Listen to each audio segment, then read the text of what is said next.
May I please have the clerk call the roll, and everyone that's in the audience that's chatting, please take a seat and stop chatting. Vice Mayor Baxter. She's here. Commissioner Flores. Mayor Marino. Here. Commissioner Powell. Here. Commissioner Sachs. Commissioner Sachs is going to be late. Commissioner Weiss. Here. Commissioner Woodward. Here. Thank you. Thank you. I've asked Commissioner Weiss to lead us in the invocation and the pledge. I'd like to take a moment of silence in memory of the children and adults we lost yesterday in Minnesota. It's a tragic event. To pray on behalf of our first responders and those that are caring for those that were injured and for the speedy recovery.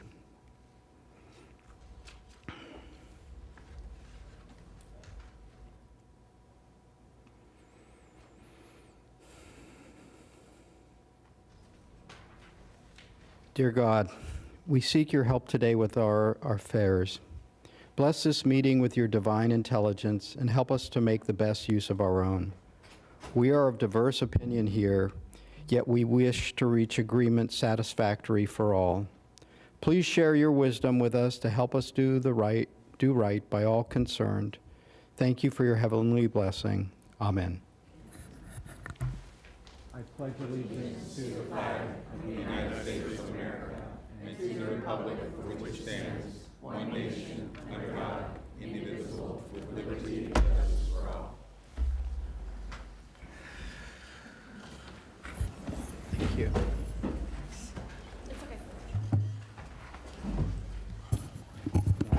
All right, do we have notice? We do have notice. Proof of publication? We do have proof of publication. Do I need a motion to receive and file? Yes. So moved. I have a motion from the Vice Mayor, a second from Commissioner Woodward. All in favor? All opposed? See that motion carries 6-0. Thank you.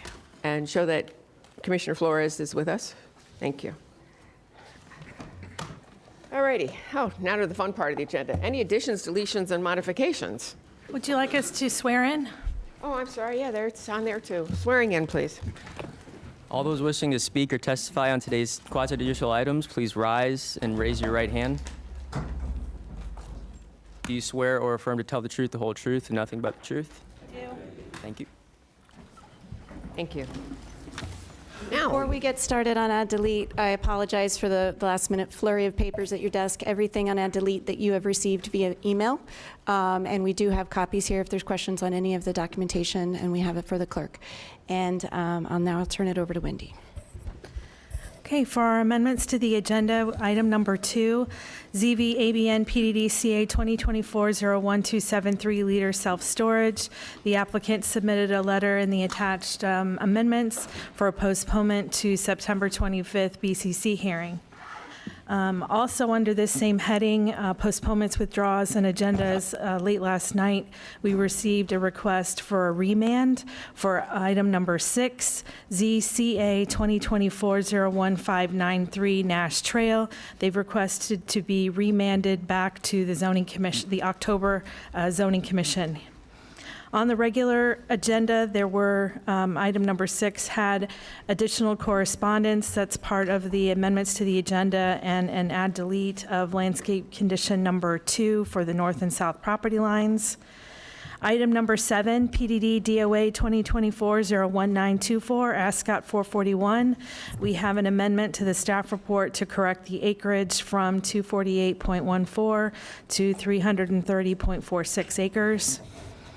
D, zoning applications, item number 9, CA 2024-01606, Gardens of Pine Ridge. There's an amendment to Exhibit C for engineering condition number 3. Item 11, CAW 2024-01800, 7th at Haverhill. There is a request to modify Exhibit C1, specifically the architectural review, condition number 2 and number 3, and the addition of Palm Tran condition number 1. And lastly, items 12 and 13, LGA 2024-2 West End Crossing, MUPD, as well as item 13, PDD-CA 2023-00843 West End Crossing, the zoning application. There is an addition of emails, Acreage Landowner Association letters, ALA poll results, and ALA petition to add to both of those applications. For the remand for Nash Trail, did we need to take that separately, or we can take it all together? Well, you can vote on the amendment to the agenda, and then when we get to that part of the agenda, you'll do a vote on it separately. Okay. I have a motion from Commissioner Flores, a second from Commissioner Weiss. All in favor, all opposed. See, that motion carries 6-0. Okay. Alrighty. So for the postponement agenda, the first one is ZV-ABN PDD-CA 2024-01273, Leader Self-Storage. The requested postpone to September 25th. I have a motion from Commissioner, it flipped. This one's from Commissioner Weiss, and the second is from Commissioner Flores. All in favor, all opposed. See, that motion carries 6-0. Okay. And then, as I had mentioned late last night, we got a request to remand item 2024-01593 Nash Trail back to our October Zoning Commission hearing. I'm not sure if we have any cards or not on it, but Do we have any cards on Nash Trail? That would Item have number been 6. 6. Nash is number 6. Okay, we have 2 cards on, So they would speak on the remand. okay. We have Rob Palahunik and John Eubanks.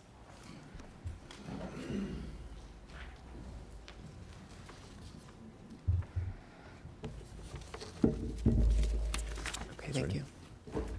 For the record, John Eubanks, 605 North Olive Avenue. I'm here today on behalf of Robert Polahunik, Walter Ross, Michael Gordon, and Bill Sadler.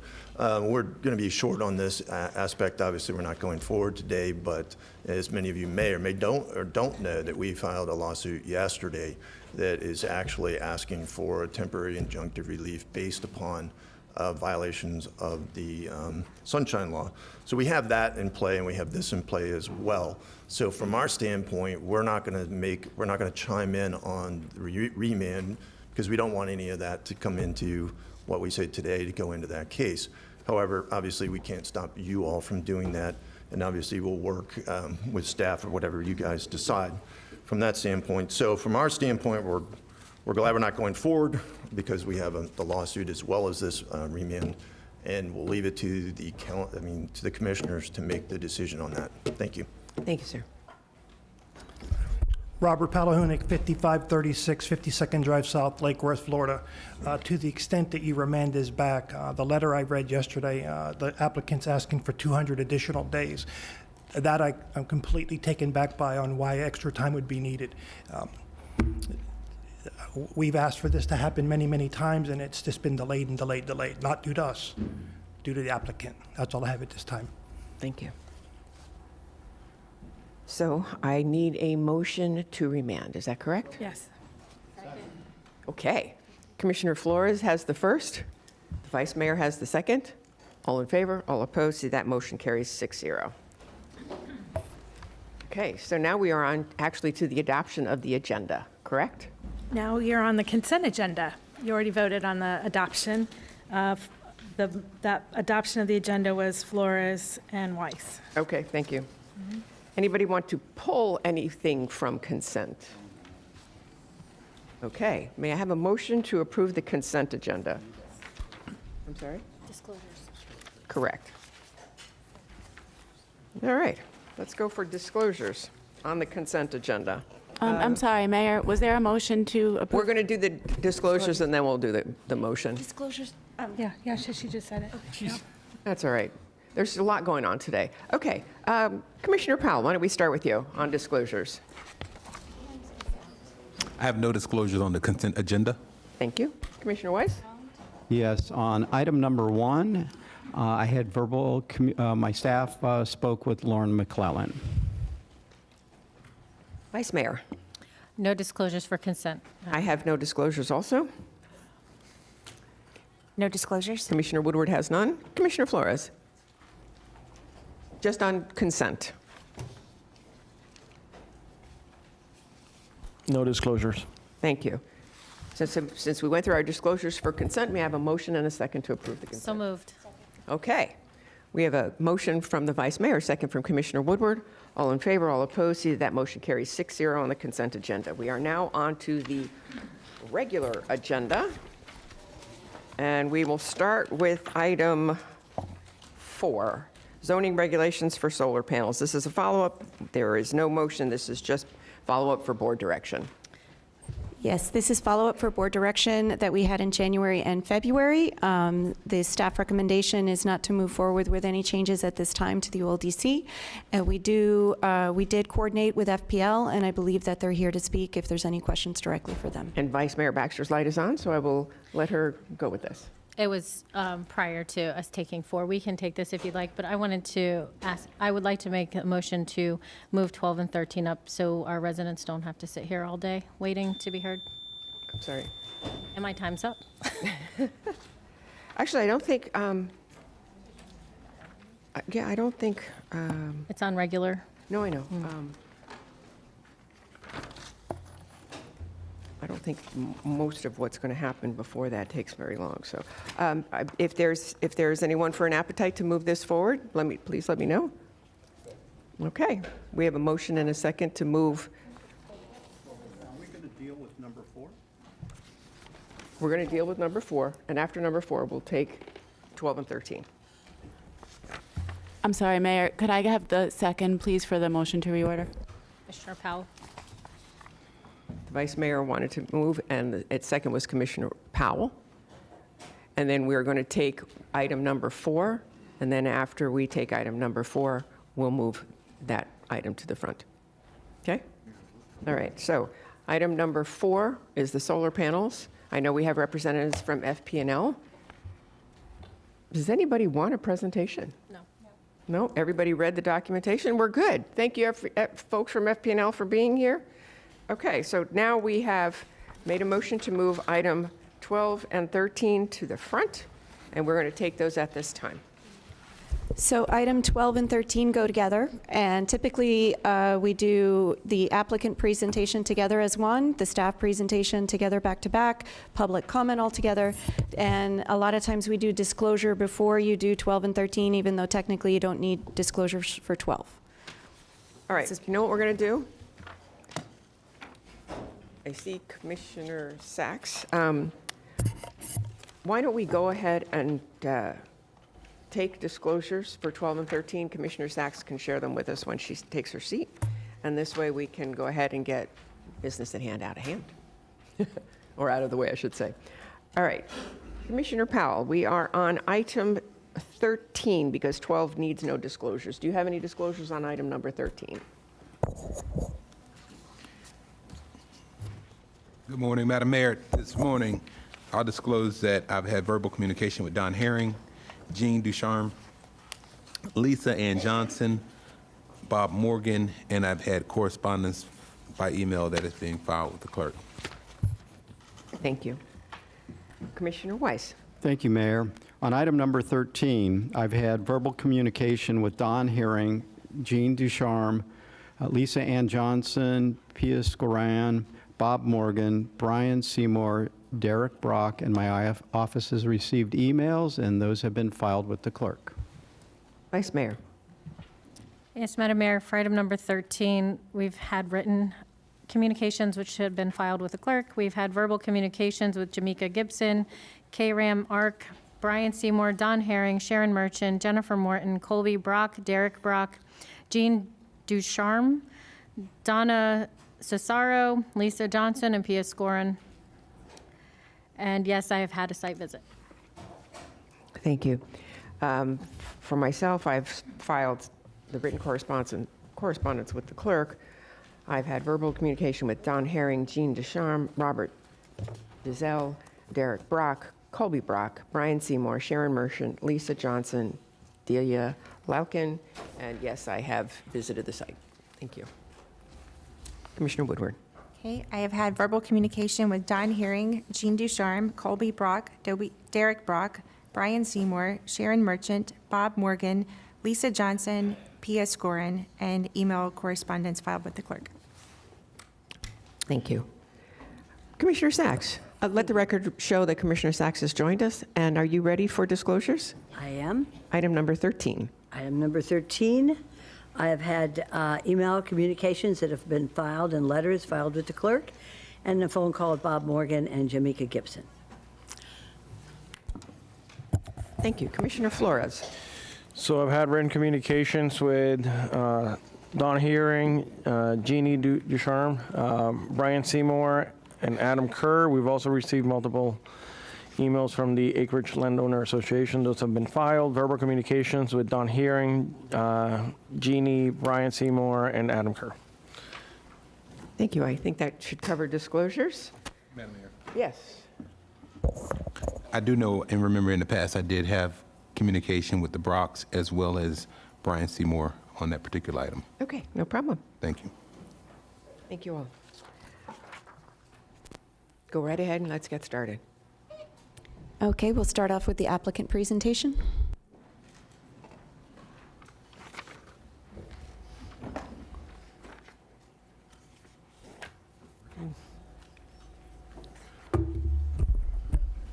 Good morning, Madam Mayor, Commissioners. For the record, Donaldson Hearing here today on behalf of Westlake Crossing LLC. We have a number of folks with us. Westlake Crossing LLC is an entity that is owned by the Brock organization, the Brock family. It's a multi-generational family that's known for developing in excellence. Many of you are probably familiar with some of their projects, all which contain, similar elements that we're proposing today: Abacoa Plaza, Alton Town Center, Donald Ross Village, all projects that are some of the county's finest commercial developments. And I think that that's very important because this is not a speculative real estate deal. This is a project being built by a family that's been in Palm Beach County for well over 100 years. Also with us today is Mr. Chris Hagan with the firm of Kimley Horn. There are traffic engineers. They would be available to answer any questions that you may have. I know that we provided the commission with some correspondence by Mr. Adam Kerr from Kimley Horn, but they will be here. And with us is also Mr. Brian Seymour, with the Gunster Law Firm, who will be addressing us during various parts of the presentation today. So the requests that are before you are for a future land use amendment to commercial low. This was before you back in January when it came before you and you moved this item to transmittal. You gave us some strict instructions to make some changes. We believe that we've done that, and I will review that as a part of our presentation to do today. We do also have a corresponding rezoning to be consistent with the land use, which is for a multiple use plan development, and then a conditional use type A for a gasoline service station with convenience store. The site, as we propose it, is for a gasoline service station with convenience store. It's about just under 5,000 square feet in size. It will contain 6 pumps, just 6 pumps, 12 fueling positions. That's a substantial reduction from where we started, 25% reduction where we started with 8 pumps. And then we've incorporated medical office and retail use, just a little over 10,000 square feet, which is community serving. So it's important to note that the project that we're presenting to you today is intended to be a neighborhood serving development that's well balanced and intended to be compatible with the surrounding areas, and we'll show you that. I don't think that there's a person in this room that could deny that this site is warranted to be a commercial site, and we propose the appropriate commercial low land use for the property. Our floor area ratio is a 0.06, so it's well below the allowable maximum of 0.10. And we think it has been exceptionally well designed in context to the site.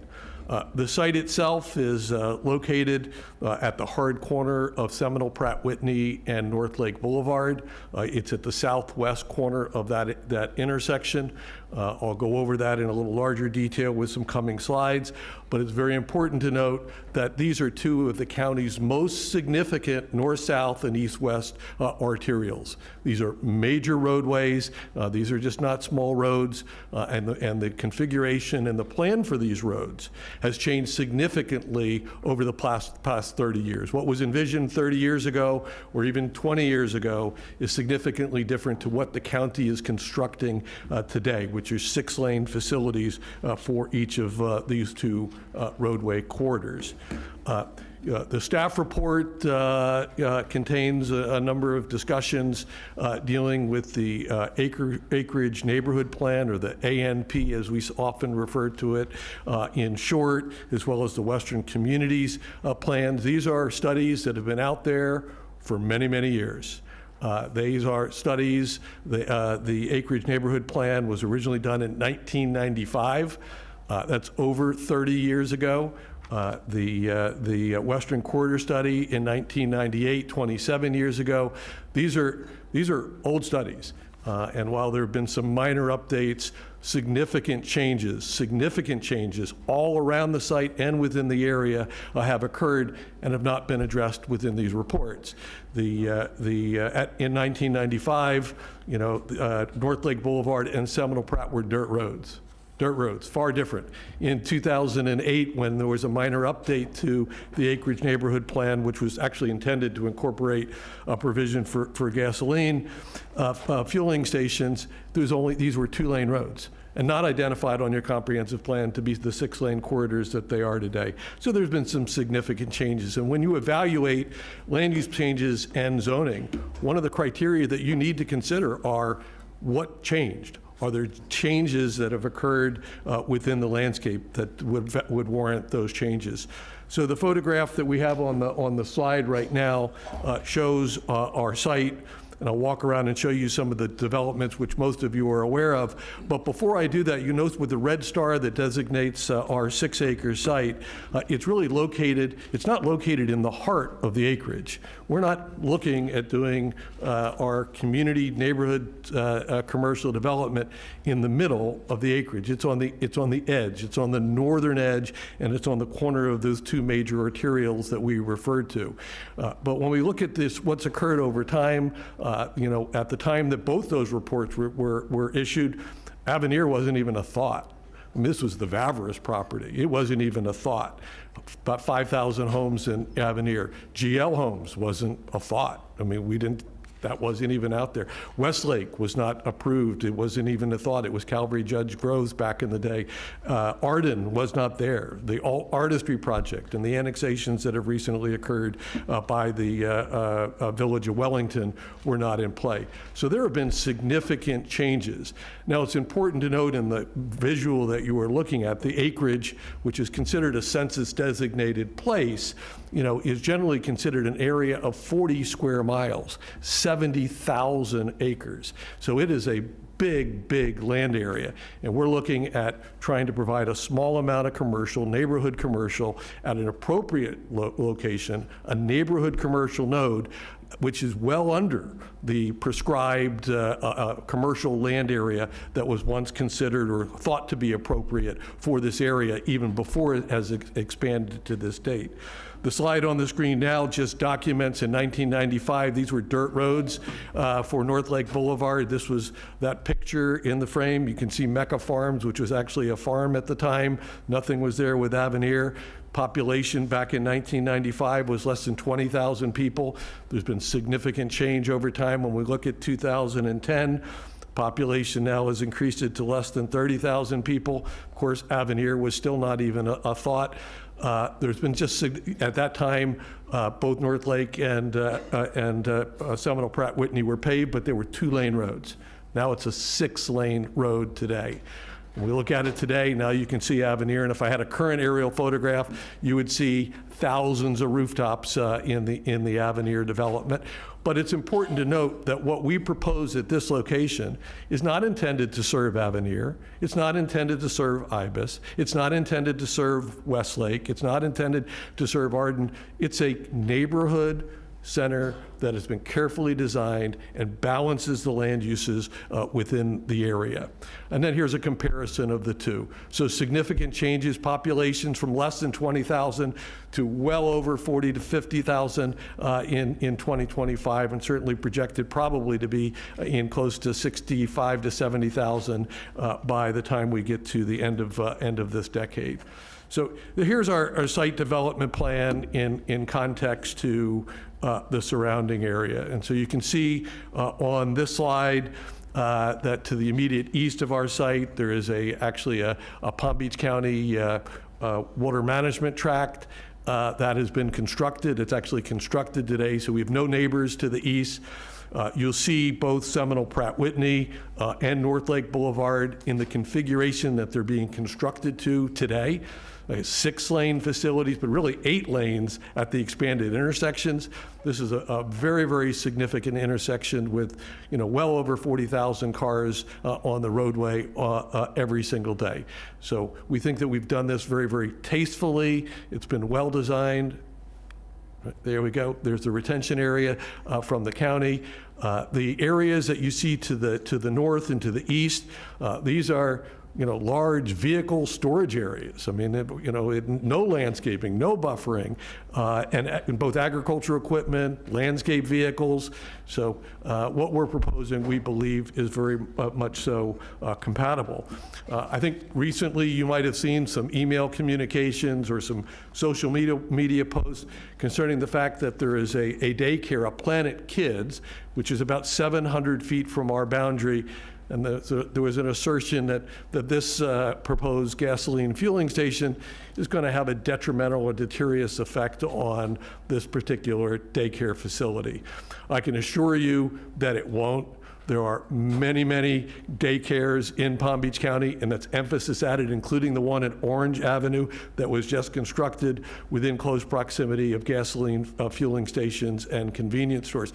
In fact, we're representing Planet Kids right now in the northern part of the county, where we're proposing a daycare within probably 300 feet of an existing gas station and daycare. So there's absolutely no evidence that there was any risk to schools or daycares as a result of gasoline fueling stations and convenience stores. This is a very, very important map. This is the land use of the surrounding area. And all the magenta colors that you see to the north and the different colors to the east and west Palm Beach are outside Palm Beach County.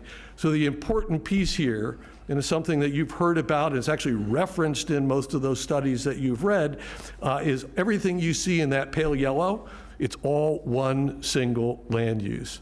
There are 40 square miles, some 60 to 70,000 acres of land, largely in the same land use.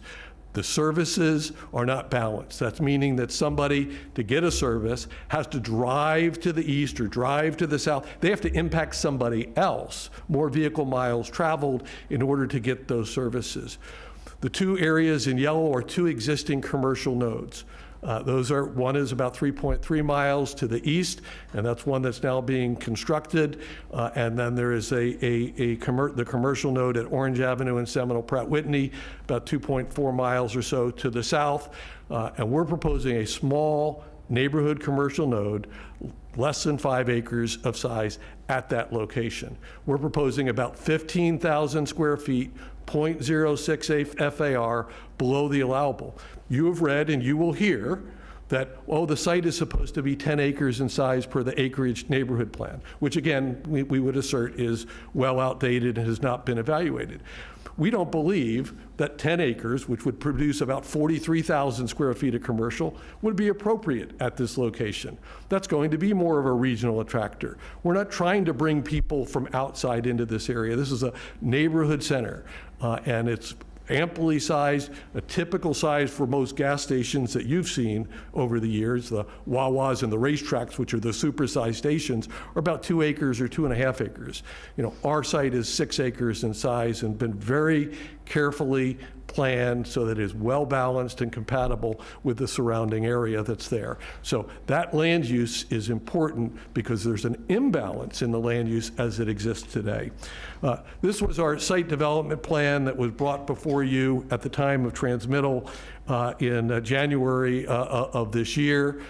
We've made significant changes.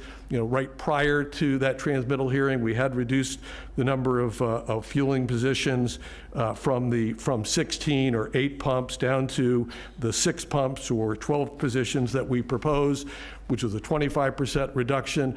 But in addition, we've came back and we eliminated a car wash. And even at one point in time, that car wash was against the southern boundary. Those were feedback. You asked us to reduce the density and intensity, so we did that. We removed and relocated all of the waste refusal, the dumpsters and service areas to the front, to North Lake Boulevard, away from any of our residential areas. We moved all of the loading to the north side of the site. We had a fast food restaurant with a drive-through, which was removed and replaced with retail that could be community serving and could provide those restaurants and things that we heard, at least saw in some of the surveys, which would be desired uses. So we listened, we increased the buffer, we increased the height of the walls, and did a number of things to reduce the intensity to make this a suitable site. And all the loading function, the circulation was moved to the front side of the site. So this is our site plan as it's proposed, and we think it works very well. I'll walk you through it. We have an access point on Seminole Pratt Whitney. It's located, where it should be pursuant to the county and the county's traffic division. We have an access point on North Lake Boulevard, which provides for both ingress and egress. We are adding a right turn lane and to providing additional public improvements for that right turn lane with Palm Beach County at that main entrance on North Lake Boulevard. On the hard corner, abutting and very close to Seminole Pratt and North Lake is where we're proposing the gasoline fueling station with a convenience store. And this convenience store is a walk-in convenience store. It's not a walk-up convenience store. In 2025, the concept of a walk-up convenience store where you'd go to a window just simply isn't in the market. Just simply wouldn't work. This provides safety, provides for ADA compliance, and is an appropriate way. And we think it's located at an appropriate location. If you're looking at the map that I just showed you, I think you could all agree that first the site is appropriate for commercial, but I think you could also all agree that it's an appropriate site for a gasoline fueling station and a convenience store, and I'll show you other reasons. But also, in addition to serving the residents here, it also serves those folks that recreate at the Corbett Wildlife Center. This is the kind of the eastern entry gate from the acreage to Corbett, and our facility will provide for services and ice and the opportunity for supplies and water for those folks that would recreate in the Corbett area. The fueling station itself, and I think we mentioned this too when we met, has been specifically designed to meet the needs of the western community and the acreage area. Our original plans had double stack pumps. Our pumps are not double stacked, they're all in a single row. And that is for a reason. Maximum maneuverability and circulation through the site, because larger vehicles, landscape trucks, contractors carrying trailers will be able to get fuel at the site. We will have diesel, we'll have everything that's there to serve the community. And the buildings have been designed to be exceptional. I'll show you the architecture shortly, and I know we've had a number of meetings with the Acreage Landowners Association, and very much so appreciate their hospitality. They've been very hospitable at all of our meetings, but they very much so complimented our architectural design and our landscape and what we're doing. I mean, the issue here is about a use. But what we're proposing was very well complicated. It's well complemented because it fits in. It is appropriate. It fits in with the flavor and the area of the acreage community. Our gasoline fueling facility will be owned and operated by corporate 7-Eleven. And that was very specifically by design. Number one, they're one of the finest operators of fueling facilities in the nation. They provide services inside their stores that meet that need of a rural community. What they provide is predictable. All their stores are generally the same, so people know what they can find there. But more importantly, they agreed to conform to the design and character that we wanted them to do that met the goals and objectives of the acreage area. And you'll see that when you see the plans that we show. We had Wawa's wanting to come here and they won't do it. 7-Eleven does. And they have an excellent track record, not only that, in safety and environmental protection, which will show. On the east side of the site, you'll see our retail and medical office, 10,442 square feet. Very, very well designed. That retail will accommodate restaurants. We get a farm-to-table restaurants, but it's intended to be community-serving uses. There could be some community-serving retail, like a dry cleaner, restaurants, that could be there, but no fast food restaurants. We're not providing that. We had that, we took that off the plan. This is not being designed for somebody to drive from Avenir to get to the site or from Westlake to get to the site. It's being designed for this particular community that's here. We were asked to increase the height of our wall to 8 feet along the southern boundary, and in addition to provide a wall along our eastern boundary of 8 feet where we abut a lake.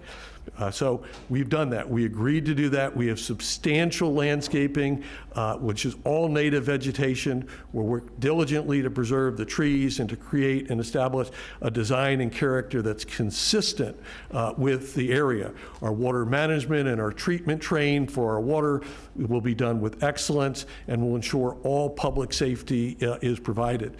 In fact, the wall that we added on the east side is really, it's intended to make sure that somebody that's living on Hamlin to the east of our site, who would have to right now look across the lake at North Lake Boulevard, when they look at our particular site, that they're not seeing any commercial development, but basically a green landscaped wall and area. There'll be more noise and impact from the lake that was constructed by the county than will ever be felt by the development that we have so carefully designed and pointed out. Our landscape buffers have been greatly enhanced.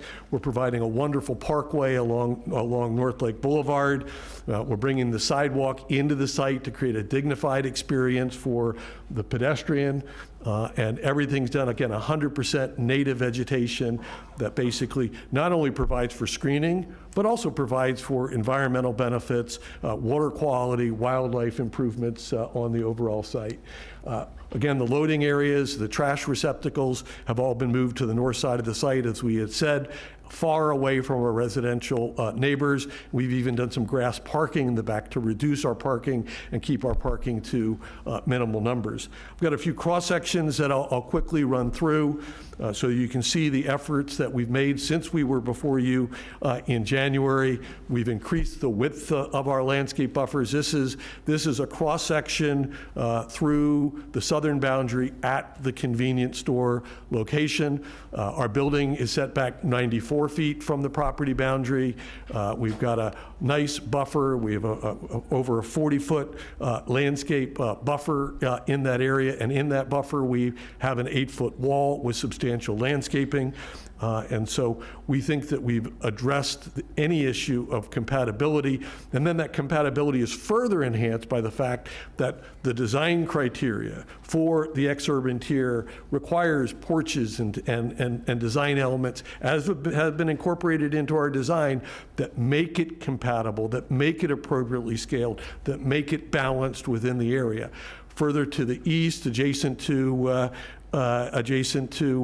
our retail store, our buffer gets even bigger. Our setback is 96 feet. Our buffer is over 60 feet in width. And again, we have a wall, well landscaped. You can see the native plantings here, really intended to not only be beautiful, be sustainable in the long term, but also to have environmental and wildlife benefits. There's been a lot of discussion, and understandably so, about the fact that we're proposing a fuel station at this site. Often that has an emotional response, and we understand. We appreciate that. 90% of the folks in the acreage are on wells, and so we have responded, and it's important, and I think most of this board knows that the state of Florida has some of the most rigid and strict guidelines in all of the country. They were one of the first to do it. They require inspections far more frequency than any other state in the nation, but they require, and we have provided, and 7-Eleven even further enhances, secondary containment, double wall containers, or fuel containers. Fuel containers have to have electronic sensors. And in this case, 7-Eleven remotely monitors those stations 24/7. If there's any spill, any issue, the tanks or switches are automatically cut off. We provide grease separators. Even the piping system has secondary containment within their facility. So we think that it is addressed. They have a record of excellent. It's, again, remotely monitored 24/7 by 7-Eleven corporate. Even a drop of water getting in the secondary containment would set off an alarm and would shut everything down. Their record is impeccable. And in terms of drainage, we've heard of concerns, and these are valid concerns. What if somebody is trying to put fuel in a tank, in a container at a pump or into a four-wheel vehicle, and there's some spill of gasoline on the ground? Well, we have measures to take care of that. Oil separators that take the fuel and any oils and separate it from the water stream, and actually separate it so that there are no water that contains any contaminant that enters or leaves this site. Fuel stations. There's been a suggestion that there's 13 fuel stations that are serving the acreage, and you know what? The answer to that is correct. There are a lot of fuel stations that are located in the southern portion of the site, but there are very few in this site. There's a fuel station that's 2.4 miles to the south, which is the one at Orange, and there are 2 planned fuel stations that are 3.3 miles that aren't built yet, 3.3 miles to the east, and there's one that exists at Ibis. There's a population within 3 miles of our site of over 20,000 people. The typical average fuel station in the state of Florida serves about 3,500 to 4,000 people. In this particular case, within the radius, we will be serving a ratio far greater than that. You know, the staff had a radius of 2 miles shown in the staff report. You could see there's no overlap with this site, so we're going to be serving a very, very important need. The acreage extends 5 miles west of our site in the northern tail. So somebody 5 miles west of our site to get a convenient need, maybe during a hurricane, maybe for some other service, or to get fuel or a loaf of bread, would have to drive 8 miles to, or 7.5 miles to get to the facility on Orange, or 8 miles if they're going to stay on North Lake Boulevard. So what we're proposing significantly reduces vehicle miles traveled. I know we've talked about traffic, and there's a concern about traffic, and there should be a concern about traffic. But in this particular case, we're actually balancing the traffic. We're shortening the length of those trips. Gasoline service stations do not attract people from outside. Nobody's coming from Avenir, nobody's coming from Westlake. What they do is they take over 60% of the traffic is already on the road.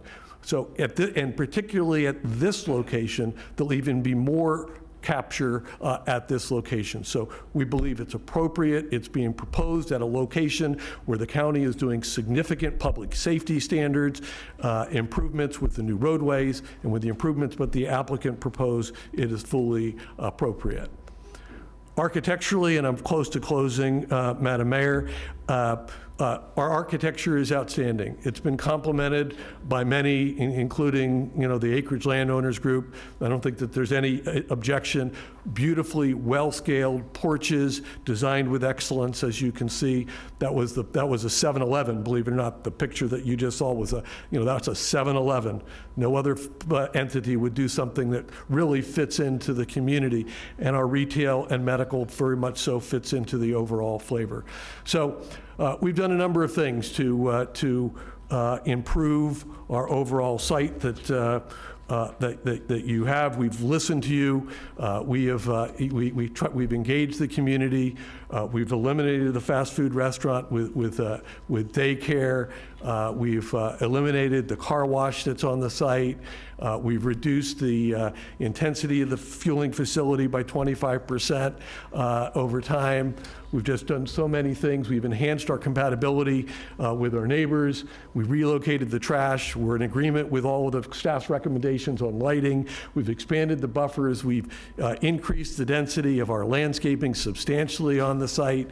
We've installed an 8-foot concrete wall. We have grass parking, and our traffic operations we've agreed to, which is really, really important, a 1,426 average daily trip cap on the land use. And that's significant, because if we propose a change, we'd have to come back to this board to have an amendment to the land use plan, and we're not proposing to do that. So just in the interest of time, Madam Mayor, we're consistent with all the criteria of your code. I'm happy to walk through this one for one, but it's in your staff report, so I won't do that. But what we're proposing makes sense and is appropriately logical. In conclusion, I won't run through all of these just in the interest of time. In conclusion, our project, is appropriate. It's designed to be compatible. It balances the land use that's there. The regulatory framework that's in place of the state of Florida and Palm Beach County, and what is proposed by the applicant, ensure not only compatibility, but environmental protection. And so we are confident that this project can not only meet the needs of the Western community, but is appropriate and compatible and balances the land use of the Western area. And with that, I'll conclude my presentation. Just would ask that we'd have the opportunity to rebut any comments. Happy to answer any questions. Thank you, Don. I'm looking for lights. Any questions from our board? Commissioner Powell. Thank you, Madam Mayor. Mr. Herring, you indicated that a majority of the trips, gas stations don't really bring additional trips in. You indicated that 60% of the trips to the gas station are already on the road. Where are the other 40% coming from? Well, we're required to utilize the requirements of Palm Beach County, the traffic performance standards. I think in the document we provided you from Mr. Kerr from Kimberly Horn, he indicated that this site actually might have more capture. But we would anticipate residents driving to the convenience store that might not necessarily, from the surrounding area to get a loaf of bread, to get some milk, to get some ice because they're having a party in the evening, those types of services. And plus, we do have some retail services that would attract some development. Thank you. You indicated that you eliminated the car wash and the daycare. What would have to happen on the site plan for those items to come back or to be added back if they're the car wash? We would not, under the trip cap that we will agree to, 1,426 trips, that would add trips. We'd have to come back and do another comprehensive land use plan amendment. Okay. No further questions. Thank you. Okay, so because... Well, before we go to public comment, we have two staff presentations, one from the Planning Division and one from Zoning. Absolutely. Good morning, Bryce Van Horn with the Planning Division, and you'll have to forgive me if some of this is repetitive. I'll try to be a little bit briefer, but again, this is a large-scale future land use amendment request known as Weston Crossing, MEPD, and as presented by Mr. Herring, the subject site is at the southeast corner of North Lake Boulevard and Seminole Pratt Whitney Road. It's actually comprised of 3 residential lots. It's in the ex-urban tier, which is part of the county's growth management tier system. The site is also, again, within the acreage neighborhood plan area and within the boundaries of the Western North Lake Corridor land use study. And again, the applicant is requesting a change from the residential future land use designation of 1 unit per 2.5 acres, that's R 2.5, to commercial low future land use. And that's the highest intensity land use that you can request out here in the ex-urban tier. The applicant, again, has, of course, the concurrent zoning application, which is the next item, 13, on your agenda. The board heard this proposed land use amendment at their February 5th transmittal hearing, where you transmitted the amendment with the requirement, as proposed by staff, that both the applications be heard, both the future land use and the zoning application be heard at the same BCC hearing, which is, of course, today's public hearing, and with the direction to the applicant to address the intensity and compatibility when they came back today. So you'll, as you heard in the Mr. Herring's presentation, the zoning application changes that were made. Generally, concurrent zoning to multiple use plan development from the AR agricultural residential district, request for a gas station, 12 fueling positions, convenience store, retail, medical office, almost little over 15,000 square feet. So you saw a map that Mr. Herring showed, but again, just for some context of the larger general area, the subject site is within the unrecorded subdivision known as the acreage, generally characterized by 1.25 acre agricultural residential zone lots with RR 2.5 land use, and in the general area commonly referred to as the Central Western communities. And here you can see Avenir, Bay Hill Estates, other communities like Ancient Tree, Osprey Isles, Carlton Oaks, much further to the east within Palm Beach Gardens, which is the gray area, as well as the Ibis community further east within West Palm Beach, right on the eastern edge of the map up there. Zoomed in a little bit further, this is the 5.93 acre site, and actually the net area is a little bit smaller because the parcels actually go to the center line of the roadways. It's actually about a little over 4.3 acres. And all of the surrounding properties here have RR 2.5 designation. And as you can see here, there's a few vacant properties, heavily vegetated, and most are developed with single-family homes. Then again, the area in blue, that's county-owned. It's under construction for a drainage facility for the roadway improvements that are under construction at the intersection here for North Lake Boulevard and Seminole Pratt. And the single-family homes are directly adjacent, sharing a common border to the south on Hamlin. So we presented this at the transmittal hearing, but our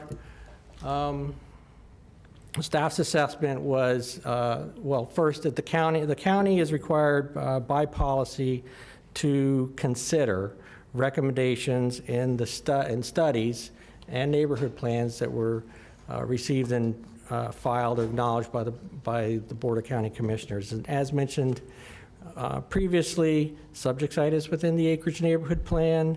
Western Corridor Land Use Study, the A&P plan effort was completed by the Acreage Landowners Association with some assistance by county staff and was received by the board by resolution in 1996 with some minor updates, as you heard, in 2008.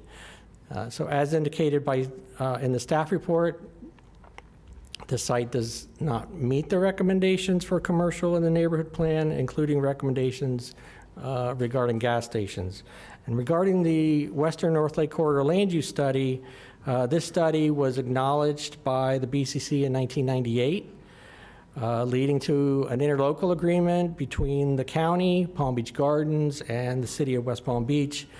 The study's commercial demand findings were updated in 2010 and brought to the board. It was a tri-party cooperative process between the county and those two municipalities.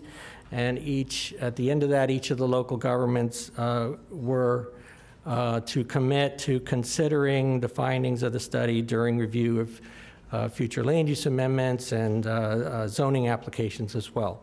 So as indicated in the report, the amendment is inconsistent with the recommendations related to commercial, as the existing commercial approvals already exceed the commercial demand findings of the study.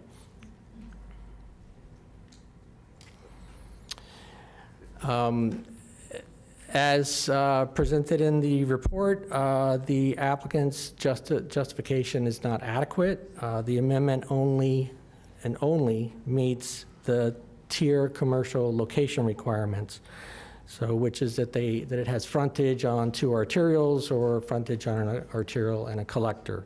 It's North Lake and Seminole are two arterial roadways. So the applicant cites development within the mixed-use Avenir project and the city of Westlake, but those do not provide adequate justification for additional high-intensity commercial on this specific site.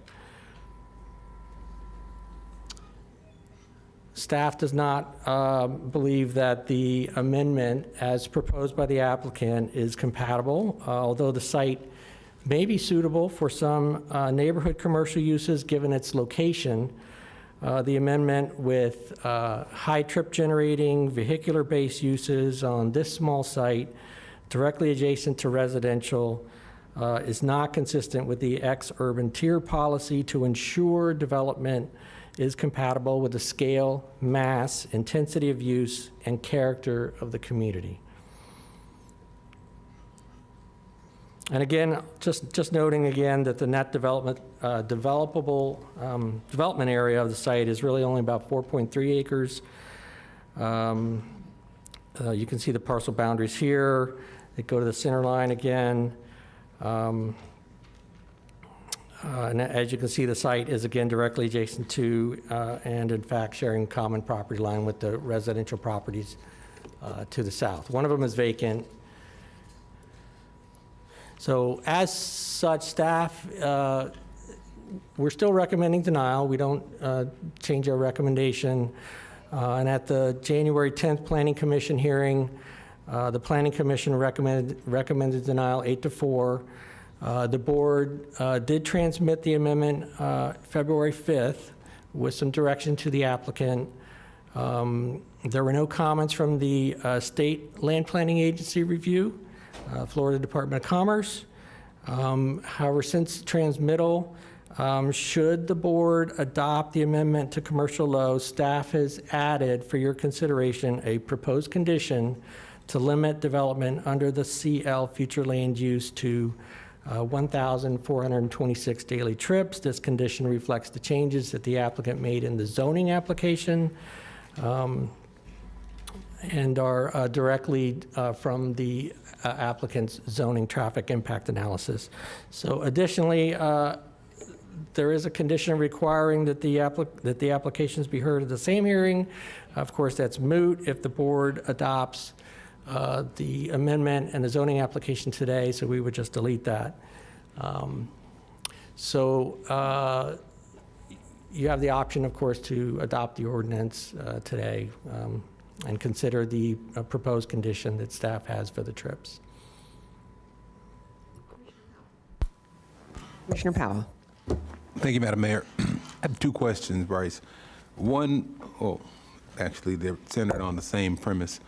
The acreage plan, the acreage neighborhood plan, as well as the Western North Lake corridor study. The acreage neighborhood plan was last updated in 2008, is that correct? Correct. So what bearing does the acreage neighborhood plan have on the decision to move forward in terms of transmittal? Well, the policy that's in the plan is that you consider the recommendations. Thank you. And and this would be the same question for the Western North Lake Corridor study. When it comes to the comp plan, municipalities and counties have to update the comp plans every 10 years, and then there's annual updates that we do based on whatever comes before us. Is there a necessity that the acreage neighborhood plan or the Western North Lake Corridor study be updated? Because I would just question the fact that over, from 2008 to 2025 is a lot has changed, even with us. And then from 2010 to 2025 is 15 years. So those are areas continue to change. We continue to grow and develop. I think it would be optimal if these entities who are responsible for reviewing these plans update them at least, every 5, maybe even every 10 years, to make sure that when things change, they're addressing what happens. The state of Florida is changing, the county's changing, and if plans are used in a staff report or a staff decision, I think we just need to make sure they're updated. Not to say that those plans may not say some of the things that are similar to what they say now, but I think it's short-sighted to reference them after not being updated in over 15 years. 15 years ago, I was in my 20s, I think. Just saying. So that's a challenge. Don't make us old folks feel even older. I was in my 20s 15 years ago. Thank you. But that's a challenge. So is there something that happens, and I agree, of course, with staff in terms of the recommendation at the transmittal hearing. I just want to make sure there's a little bit more here today that makes me comfortable to be able to support the recommendation. I think the acreage neighborhood plan and the Western North Lake Corridor study impact me in a manner that is negative towards support. Commissioner Weiss. Thank you. Thank you, Mr. Van Horn, for your presentation. I have a couple questions for you. So, and maybe if you want to bring up you have a slide with the site on it.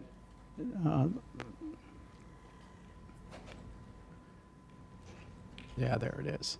So, and my question really is in regards to, the comment was that the site is too small for commercial low, but in looking at this area where you have these two arterials coming together, the county is acquired the land to the east of them.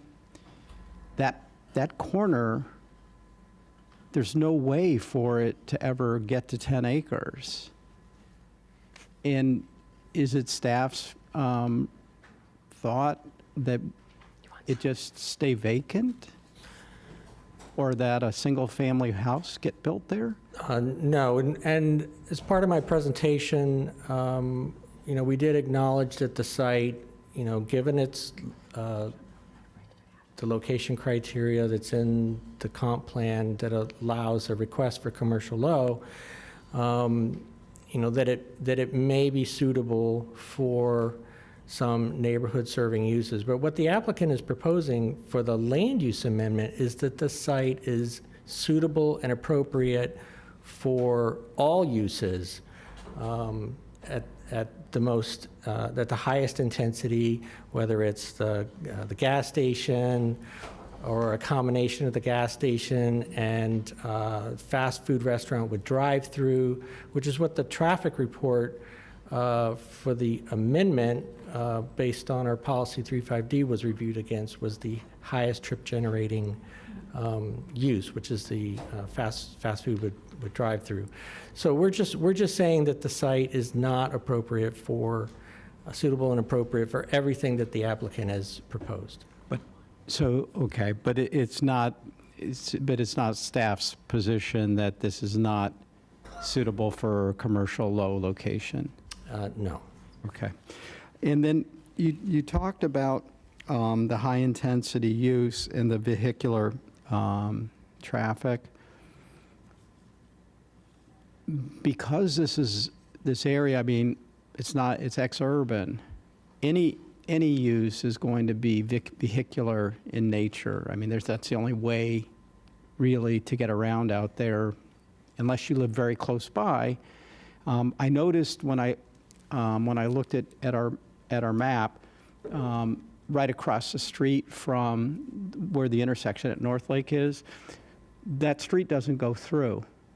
You have to go up, I guess, to the road to the north, go all the way, continue to head west.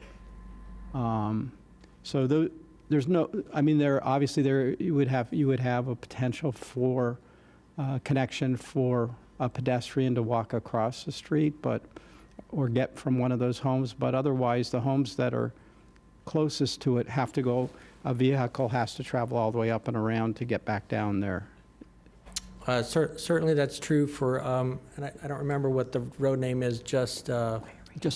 continuing on with It's North- almost if you went straight North through Lake. from Right, North but Lake. that road doesn't go through. Right. Is that the road that you're Yeah, referencing? that's the one I was yes. I Yeah, was it looking at that. ends right there at the eastern terminus at Seminole Pratt Whitney Road. It doesn't connect at this time. So yeah. So I least mean, for those- my thought is that virtually any use put there is gonna create vehicular. That's how they're gonna have to get there for the vast majority of people. There's just not anything really close by. Is that reasonable? That is, although some of those uses, some of those higher intensity, what we call vehicular-based uses, the ones like the fast food with drive-through, and the gas station, which are higher intensity vehicular type activity. Yep. So they've dropped the request for the drive-through at this They point. did for the zoning application. Yes.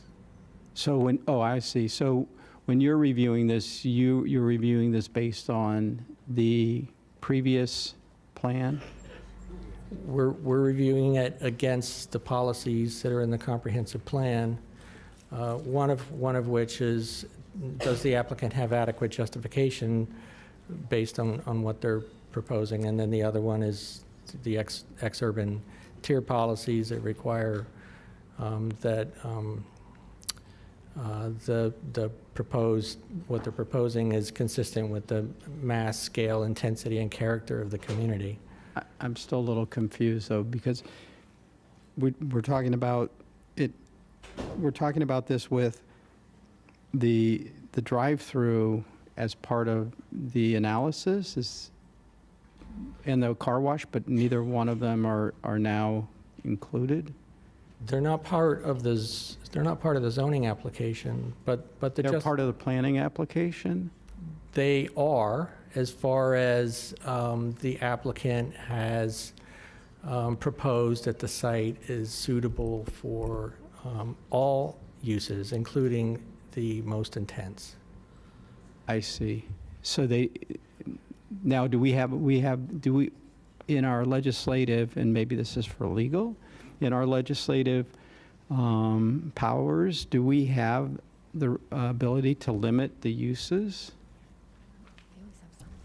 So if you would want to adopt a condition that says only these uses can be on this site and put that into the FLUA ordinance, yes, you could do such a thing. Okay, all right, okay, thank you, that clarifies me. Thank you. Okay, Commissioner Woodward. Thank you. Just to clarify, because I just got confused with that questioning, to make sure I understand correctly. On the item 12, that is what you're telling us. When you look at that, you have to look at the highest, all possible, everything uses. But because we take these together, we are also looking at 13, which is what they're actually proposing. So just for my own clarification, voting on 12, well, we would have to approve 12 to get to 13. And we're doing that all together today. So are we, and when we vote on 13, if 12 passes and we vote on 13, we are voting on the specific uses, not being a drive-through restaurant or the car wash or any of the other stuff that could be possible if we stopped at 12, right? I'll take this one. Okay. So when you change the comp plan and you assign, if you adopt the commercial low, all of the uses that are allowed in the zoning code are available on this site. And in the staff report, and I also have a slide in the zoning presentation, there is a new change between the transmittal hearing and today where the applicant removed a car wash, a fast food, what am I forgetting? I don't know, something else, from the zoning plan. But, there's a condition of approval to limit the trips. So, but your legislative authority is strongest with the item 12. And the applicant, if item 12 and 13 are approved, they can come back in next year with a quasi-judicial application and reconfigure, get rid of the gas station, which I don't think they would, but they could ask remove maybe the retail and try to get the drive-through back or for the fast food or something, all sorts of things with under that 1,400 acre cap. Because there's no condition of approval proposed for the future land use amendment that would say, for example, only one high trip generating use, which means if they have a gas station, then they can't have a drive-through fast food. There's different techniques that could be done with item 12 to provide some assurances on the future quasi-judicial proceedings. So that's how it works. And that's why I didn't do the slide for the zoning yet, but that's so it's like, it's a blessing. If you give it the CL, you're accepting that any of those uses allowed on the slide that I have are available to come back later in a quasi-judicial manner, as long as they're under the applicant and staff agreed to a 1,426 average daily trip cap. I think that's what it is, Travis, yeah. So does that help? Is that the only condition that's put on under the item 12? I think that's, Yes. Is that the only one that we're allowed to condition? No, you can consider adopting other conditions. Under 12? Sure. Okay, I think our attorney wanted to. Sure, and I think Lisa summarized it pretty well, but trying to, make it very succinct. If it's approved as is, they could come back for any of the other uses without needing a future land use amendment. But are we allowed to then approve item 12 with the conditions of the uses that we're going to be approving in item 13? Yes. Okay, thank you. you want me to do the zoning slide? No, I Okay. see Mr. Seymour has taken We're not going to do it anyway. That's why we agreed to the chip cap, because there's no room on the site. We couldn't do it anyway. So if you wanted to exclude the other high-intensity uses in the comp plan, Darren and I have a long legal discussion about theory of conditioning comp plans. We both love this stuff. It's very sad. But the reality, and by the way, for the record, Brian Seymour, I'm the attorney for the applicant, that if you wanted to exclude the other uses that we've excluded in the comprehensive plan approval, we would have no objection to it. So that would solve this question. Thank you. And just to clarify, with the condition that we're proposing for the land use amendment, the trip cap, as Lisa indicated, if there's no condition restricting any uses in the land use amendment ordinance, they could still come back through the zoning process with a use that, let's say, requires board approval, such as a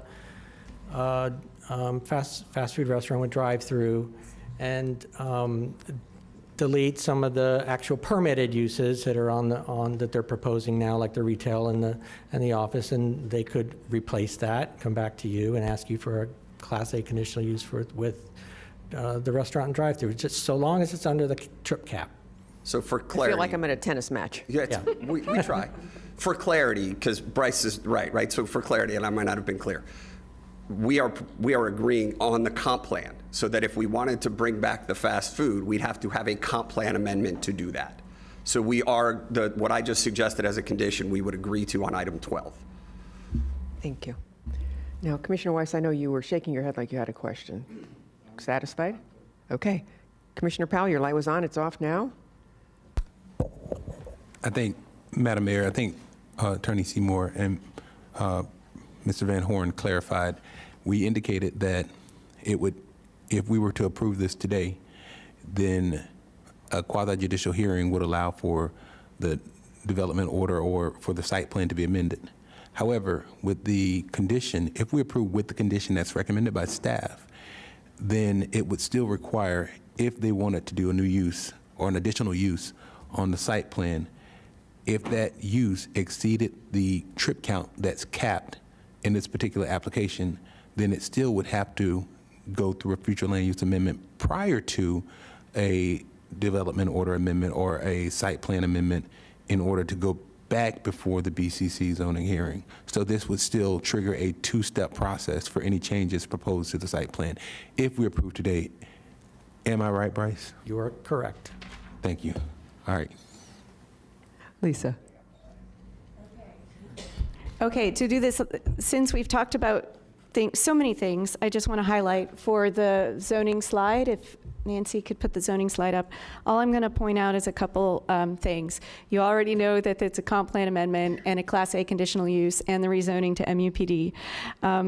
Some comments on Mr. Herring's slides, and a shout out to the staff and the Board of County Commissioners from 1989. So we did know that there was going to be 1.6 million people by today, and we had planned for the roadway capacity for Seminole, Pratt Whitney, and North Lake to be, it's a blessing and a curse, I've been here for 30 years, but we did plan for Seminole, Pratt, and North Lake to be 6 lanes each. So that we knew. They were rocking in 1989 with lots of stuff there. So it was planned as a 120-foot right-of-way for those 6 lanes. I mean, it has, it was dirt, but, our planning vision was pretty thorough. And the other, and the population as well. The 1989 plan and those roadways in the TIM was based on a 1.5 to 6 million population in 2015. And we're at about 1.56 million right now in 2025. We really did a good job. And Wendy had some comments on, about the pumps and the berm, right? I just want to clarify on the record, during Mr. Herring's presentation, he mentioned at least 2 times that he reduced the number of pumps from 8 to 6. I just went through the 16 submittals that the zoning division received, and there was not one application submitted with 8 pumps. They've always been 6. He hasn't reduced anything, so I just at least want to put that out there, that the gasoline station, as it was originally submitted, has always been 6 pumps with 4,800 plus square feet. And then the other thing in his graphics he presented for his landscaping includes a berm. And we had mentioned this to his staff before, that the berm is not allowed. So that graphic isn't necessarily reliable because it's showing incorrect information. And then I just want to point out as well, because he also mentioned about additional landscaping. As part of the review, he had to have 25% set aside. He worked through that with So the vegetation that's on site is the minimum vegetation that's required and not above. So, Mr. Herring, anything you want to comment on? Cross-examination. Yeah, absolutely. The images reflect our requirement to have our perimeter stage storage elevation, which has to occur on every single site. So it's not intended to represent a berm where if your elevation, you can't have any water flow off your site. That was the intent of what was shown there. We did have 16 pumps. Our first site plans, when we early met with staff, had 16 fueling positions. We reduced that based on our early comments with various folks. So that is not, there was not a formal site plan that was submitted where we then changed all the other changes in car washes. We had multiple car wash locations on the site, which were done. And as far as the landscaping, I mean, our plan will substantially exceed code, and substantially, and that's emphasis added in terms of the landscaping. It's a commitment to us, and we're in agreement with staff's conditions. We're increased in heights of trees and staggered heights of trees are all things that we agree to. So I think that this commission has seen our body of work, and we do an excellent job with landscape. Thank you. I see no more lights on of questions for staff. Why don't we take comment cards, and if there's questions, we'll come back. Now, as for comment cards, if you put in a card for 12 and 13, the attorney did say that I can take those cards together. So if you put a card in for 12 and 13, you will have 3 minutes to speak on both of those. Normally, when we exceed a certain amount of cards, we usually cut the time that you can speak down. So in putting the cards together, we're going to give anyone who comes up to the microphone 3 minutes to speak. There were cards that came in after the presentation started. Those cards will be reflected as non-speaking, and we'll let you know if it was in favor or opposed when we're done. And with that, Commissioner Woodward, have at it. Thank you. We have 12 cards. I'll call out the first 6. We have 2 microphones. Madeline Marconi, Gail Ladd, Lou Colantoni, Lisa Johnson, Jessica Brooks, and Bob Morgan. Good morning, Madeline Marconi, 8054 Marano Circle. When it comes to guiding growth in our county, the comprehensive plan includes County Direction 4, land use compatibility under Policy 1.2G, which mandates that we ensure the densities and intensities of land uses are not in conflict with those of surrounding areas. This application fails that crucial directive. Staff's report repeatedly concludes that the proposed high-intensity uses are not compatible with the surrounding uses and are proposed directly adjacent to existing residential properties. The applicant also fails to meet Article 2B, 7B, subsection H of the Unified Land Development Code by not demonstrating site-specific change conditions or circumstances. Their claims that Avenir and Westlake create a new demand for retail gas and that the 1989 comprehensive plan vision no longer applies are refuted by staff's analysis and supporting data. The applicant does not produce any data to back up their baseless claims. The acreage is already well served with gas stations, and the Western North Lake Corridor study confirms commercial approvals in the acreage already exceed projected demand. The applicant simply wishes to redevelop this land it purchased knowing it was zoned for residential with no prior development approvals, to the detriment of existing residents.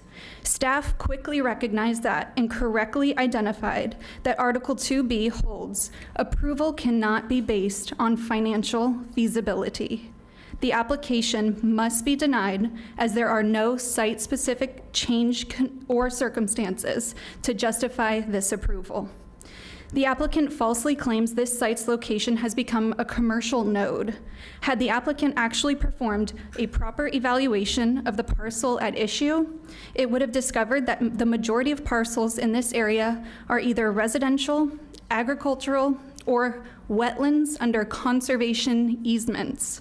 Data from the property appraiser shows there are no commercial uses surrounding this site. While Avenir and Westlake are cited as growth, staff provides what the applicant couldn't: data to support its position. The data provided by staff confirms that no density increases have occurred in the acreage neighborhood planning area since 1989.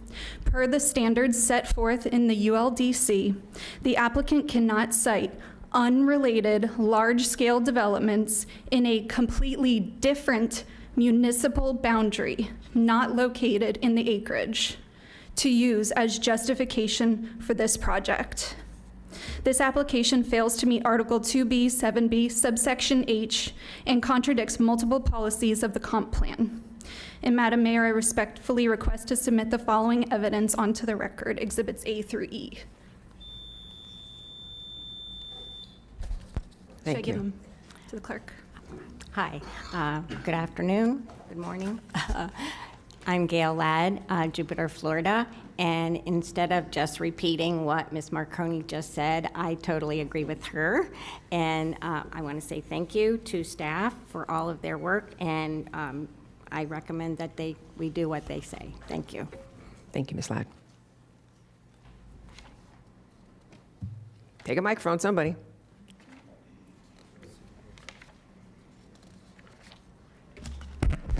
Hello, Lisa Johnson, 17856 89th Place North.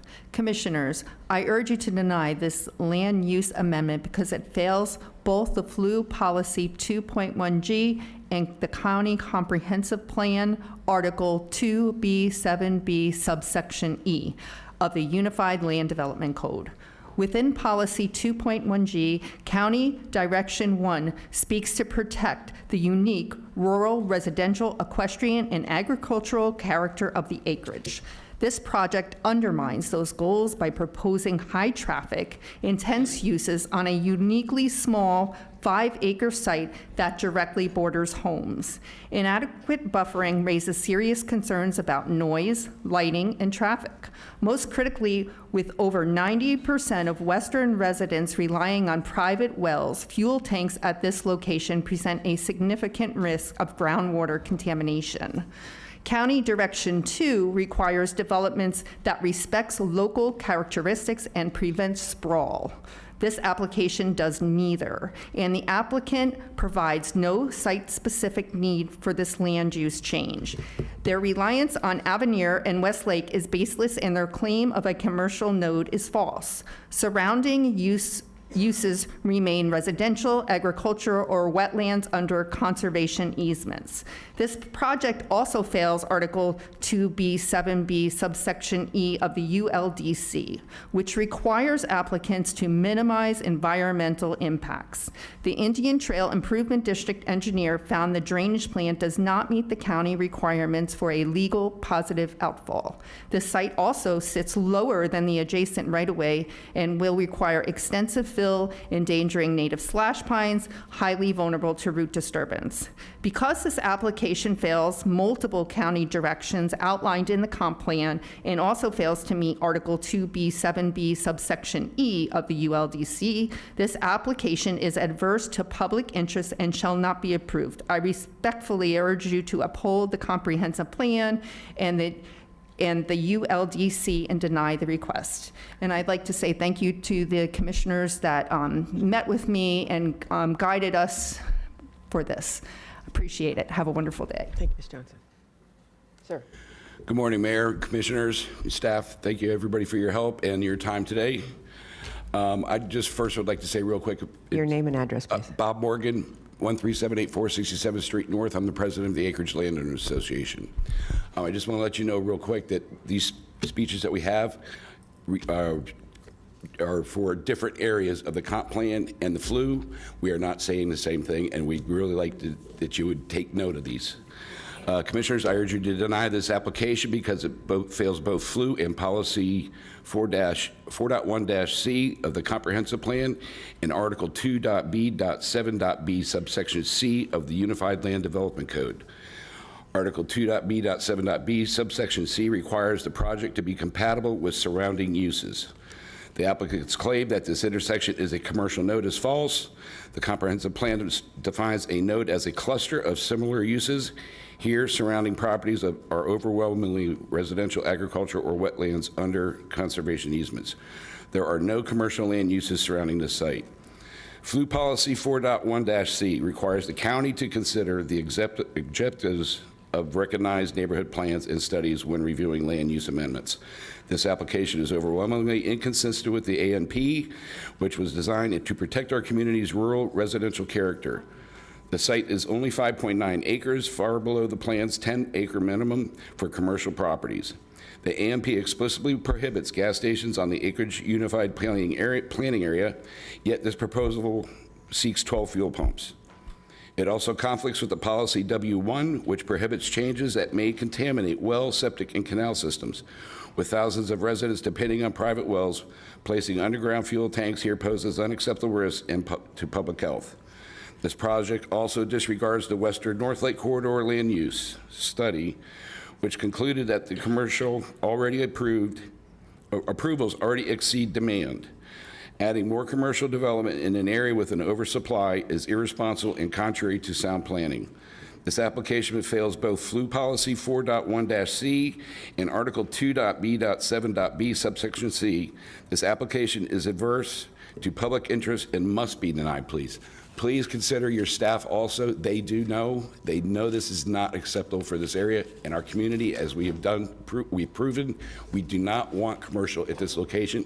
It does not meet the code for the comprehensive plan and flu. Thank you.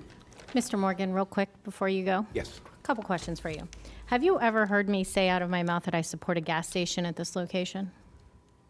No, I never heard you say that out of your mouth, but I do know that you've supported this. I mean, you have brought this forward. Have you heard anyone tell you that I've ever said I supported a gas station here? And then I've never heard you say it personally, no. And why do you think I brought this forward? I have no idea. Thank you. Okay, thank you. Sir? Lou Colantoni, 7849 Coconut Boulevard, longtime resident of the acreage. Good morning, commissioners. Zoning over the years has been a protectorant of properties and residential properties. It's been put in place to act as a protector, and you guys guard that. You dole out that protection, okay? So based on the fact that we are going forward with commercial sprawl all around the acreage at an unbelievable rate, and there's literally millions of square feet being built all around us that is not being utilized yet, I would like to ask you to deny this application because it fundamentally fails to meet Article 2, Section 2B2A of the Palm Beach County Land Unified Development Code, consistency with the plan, and is inconsistent with Flu Policy 2.1-F, the ex-urban tier objective 1.3, and policy 1.3-A. The applicant falsely claims that this site is suitable as a commercial node, but staff's analysis plainly states this intersection is not an established node because there are no similar land uses clustered there. In reality, the surrounding area is overwhelmingly rural residential, with many parcels already developed residentially, others vacant, and significant portions containing wetlands under conservation easements with the South Florida Water Management District. The proposed high-traffic trip-generating uses are not low intensity. Commercial uses, but high-intensity uses incompatible with the adjacent residential properties. 2 homes directly abut this parcel, and approving this project would set a dangerous precedent for further commercialization, commercial sprawl in a rural residential area that has been well established for over 50 years. The comprehensive plan and tier policy require protection of semi-rural residential, equestrian, and agricultural communities by ensuring developing is compatible with the intensity of the use. The applicant's claim that commercial development has sprouted up along North Lake and Seminole Pratt are false. Property appraiser data confirms that vast majorities of parcels remain residential, vacant, or protected wetlands, and Thank you, Mr. Colantoni. I thank you for your time. Jesse Brooks, 16074 Murcott Boulevard, Loxahatchee, Florida. Commissioners, I also urge you to deny this land use amendment because it violates multiple provisions of the Comprehensive Plan and the Unified Land Development Code. I've heard that already. Flu Policy 2.1-F requires the applicant provides adequate justification for compatibility within the immediate vicinity, and Flu Policy 2.21-B requires the protection of residential areas from the adverse impacts of incompatible non-residential uses. One of those residential uses is mine. This proposal clearly fails both standards. The uses are high trip, generating, and vehicular based, creating intense incompatible impacts directly adjacent to homes, with more than 90% of acreage residents depending on private wells, one of mine. Underground fuel tanks pose a significant threat of groundwater contamination. The application also fails Article 2B7B subsection D of the ULDC, which requires applicants to minimize adverse impact. Buffers and placement cannot mitigate the effects, and multiple fuel pumps will have on this site that abut residential properties. The noise and pollution that will spill over to the neighboring homes does the exact opposite of this section of the code's intentions to minimize adverse impact. The applicant has failed to demonstrate a need for a gas station at this site. Article 2B is clear. Approval cannot be based on financial feasibility alone, yet their justification statement relies on the need for gas sales, while staff analysis confirms that this area is already well served with gas sales. There are multiple stations in a 2 to 5 mile radius of this site. Contrary to Article 2B7B, subsection D, this proposal creates that rather than minimizes adverse impacts. The applicant has failed to provide adequate justification, and therefore this project is deemed adverse to public interest. Please uphold the comprehensive plan, ULDC, and deny this application. And Madam Mayor, I'd like to submit a letter of opposition. For the record, I spoke to 2 of the 3 residents that live behind this property. 2 of those 2 individuals have families that they are worried about. They oppose this, and 1 has written a letter for the record. They were not unable to be here because they're working. Thank you. Thank you.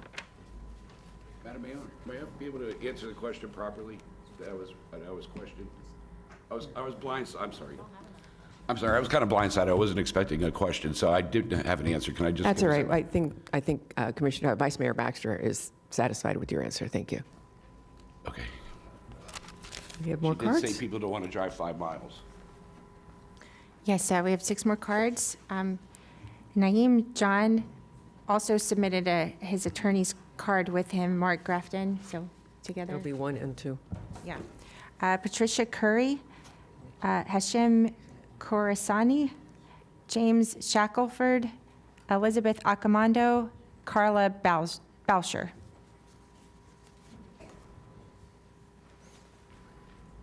Someone take a microphone, please.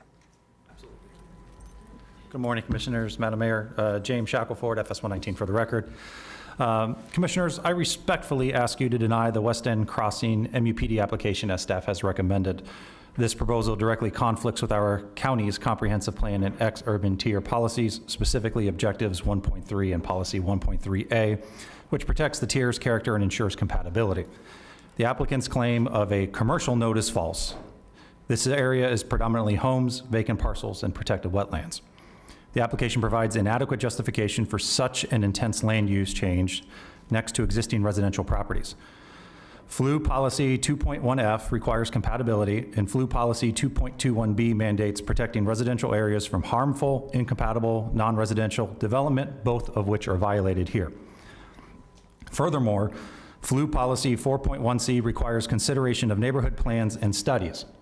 Currently, the site at only 5.9 acres is far below the acreage neighborhood plan's 10-acre minimum for commercial use and directly borders single-family homes with insufficient buffering.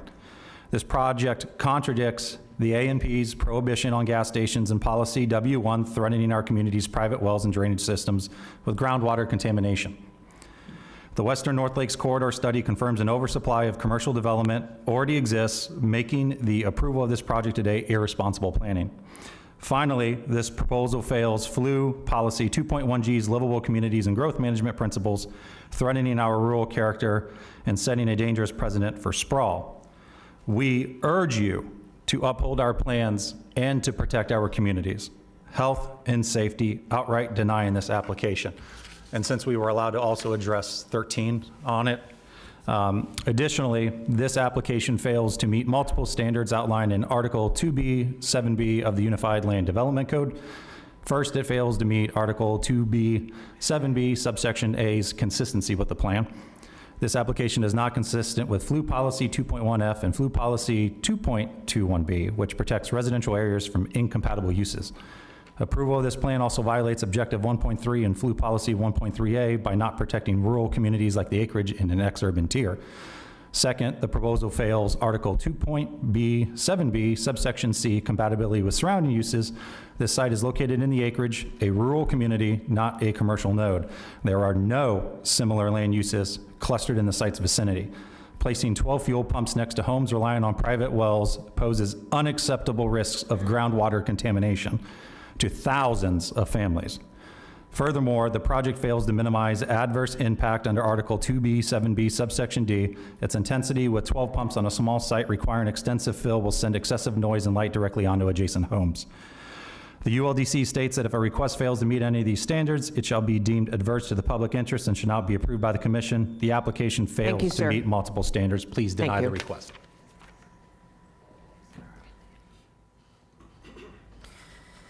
Carla Bauscher, FS 119. Good morning, Commissioners. Not a public speaker, so you'll have to forgive me if my nervousness comes off the wrong way. This is very uncomfortable for me, believe it or not. As you now know, that's why I'm a writer. This report by your own staff is a dissertation on how the West End Crossing Plaza, proposed by Brock Development Corporation, laughs in the face of Palm Beach County's comprehensive plan. But Florida Statute 125.01G calls for county commissioners to, quote, enforce comprehensive plans, end quote. By the way, the reason you enforce it is for the benefit of the unincorporated areas. That is among the duties commissioners swear to faithfully perform when they take their oath of office. So, how would approving West End Crossing's comp plan amendment not be a violation of state law and/or oath of office? I realize this board has done it before. This board apparently has a thing for systematically breaching the public trust to appease developers. But we, the people, will no longer stay silent while this board bends us over for developers. So I urge the board, the media, and residents to go to acreagelandowners.com and click on news for links to sources backing up everything I just said. Because spreading the word about commissioners routinely screwing their constituency on behalf of developers is the best way to admonish this behavior. Thank you. I yield the rest of my time back. Good morning, Commissioners. Patricia Curry, 12390, 59th Street North. I also don't like to speak in public, and I haven't been here in quite a long time, but I have been here through some of the things that have destroyed our area by planting Westlake, which was calorie judge in our community, and by some of the other devastating things that the commission has done throughout the county. And we see it happening in municipalities, and we see local residents standing up and saying, we don't want this, but yet things keep happening. I'm hoping that you will follow your staff's recommendation as well as the recommendation of the Planning Commission to deny the land use change. Then you don't have to worry about number 13. Number 12 should be denied. There is no justification, there's no need. Because of what has happened in the past, we already have over 2 million square feet of commercial approved at Westlake, plus another 400,000 at Avenir. What more do we need? He showed a map of all the residential area out there. I've been there since 1980. We don't need anything else. I can get to a gas station in 3 minutes. Please deny this. Thank you. Hey, how's it going? Dr. Hashem Korsani, landowner and stakeholder in Acreage for more than 21 years. So I really want this plaza be approved to a few reasons. Number one, thousands of new homes built, and there are coming more, and they need a service nearby in the acreage. Area is underserved. Area is underserved of anything, medically and anything. So who's going to serve them? They're going to drive 50 miles, 5 miles, and 10 miles. So who's going to pay for the traffic? Who is going to pay for the road? All of the taxpayers. So that's the reason area and residents now drive out for the grocery, for the shopping, for dining. Morning traffic is worsened when people go for the basic things that they needed. We need it locally. And this place, I think that's a prime location for easy in, easy out. And community benefit of this, all of the community of the acreage who are not here, more than 40, 50,000 people are there, and they can use this place for the job, for the convenience, reduce the traffic, and balance the growth. I'm done. Thank you. Thank you.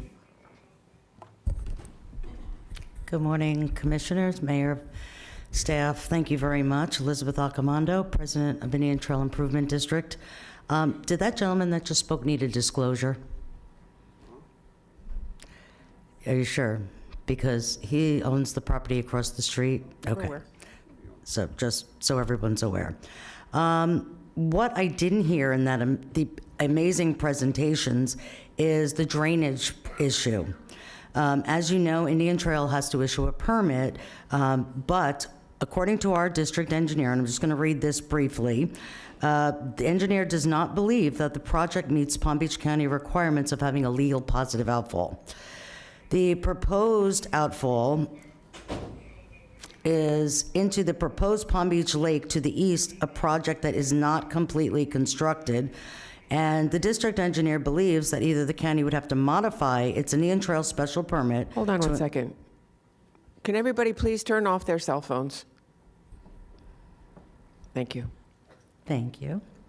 They would have to modify the permit with Indian Trail to include this parcel, or the applicant will have to wait until the lake is built and turned over to Indian Trail in order to meet the Palm Beach County requirement of having the legal positive outfall.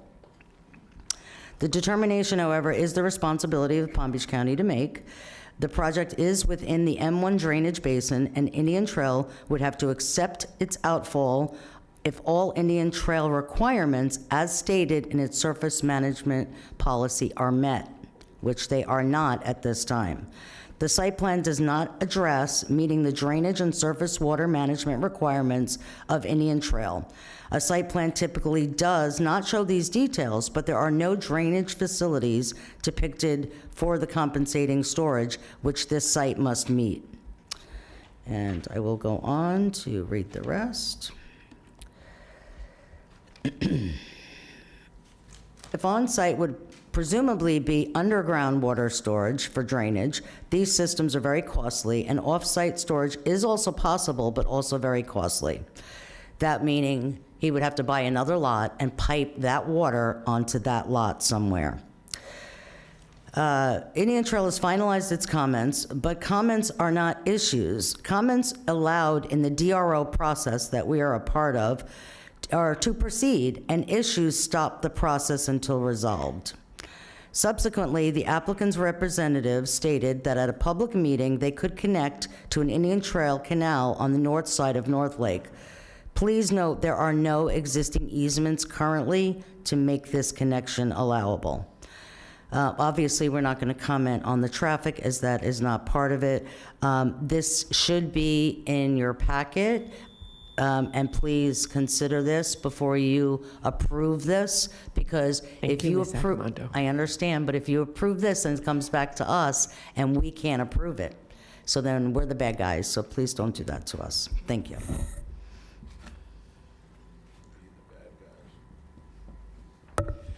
Good morning, Madam Mayor, Commissioners. My name is Mark Grafton. I am representing Delia Lauchen and Naeem John, who live at one of the closest residential properties to the subject property at 16070 91st Street. This is a bit of a unique position for me, as I'm a land use attorney and I often represent applicants in these sorts of hearings. However, this spot of commercial in a sea of rural residential does strike me as an affront to comprehensive planning. Any one of the thoughtful concerns that were raised by your staff constitute competent, substantial evidence to support a denial of this application. You heard a little bit about Comprehensive Plan Policy 2.1G and the acreage neighborhood plan and the Western North Lake Corridor land use study. I'm not going to reiterate all of that, but there was one point that hasn't been made, is that there are processes to modify those documents, and we've heard that some of them have actually been amended and updated. The applicant did not seek to correct those plans to make it more consistent with what they're proposing now, and instead chose to bypass those neighborhood plans and go straight to this application. So that, I think, is an important point. Additionally, your staff found that notwithstanding the applicant's stated intent to have this project be compatible, staff concludes correctly that the high trip generation directly adjacent to residential cannot be found to be compatible. So respectfully, we request that you uphold the comprehensive plan and respect the community's desire and deny this application. Thank you. Thank you. That would be the last of our cards. Commissioner Powell. Your name, please? Delia Lalchin, and I submitted before you guys started. So did I. We both did. Hold on one second, please.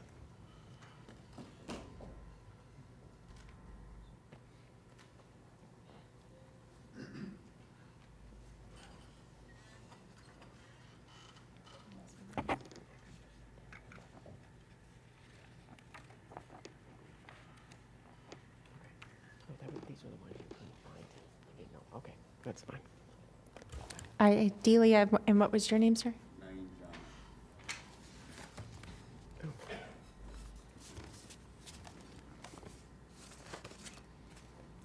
I called your name. With your attorney? Yeah, and he just spoke, so. Yes. You're next. Oh, well, okay. Mayor's discretion. Go ahead. Would I go first, or would he? Doesn't matter. Delia Lalchin, 16070 91st Place North. I'm opposing this proposal. I was also here when the CDNK Medical Complex, the landowner, that made a comment for, and the only person who made a comment for this actually doesn't live in the acreage. Yes, he's been a landowner there for 20 years, but he doesn't live there and doesn't understand what conveniences the resident would need because he's not a resident. So I just wanted to clarify that. This is clearly an economic and business benefit because as Gunster mentioned, they were doing this for the acreage residents, which of the 40,000, no one felt the need to be here today to support this. So I don't think it's being done for the acreage residents because anybody that I know, my neighbors, I don't know anybody for this process.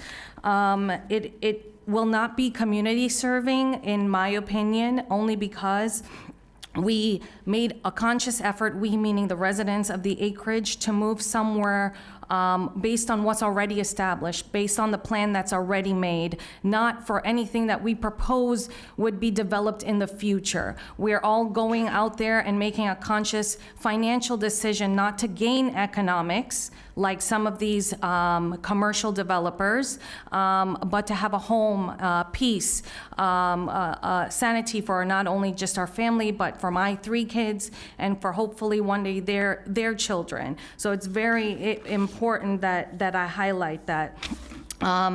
It says,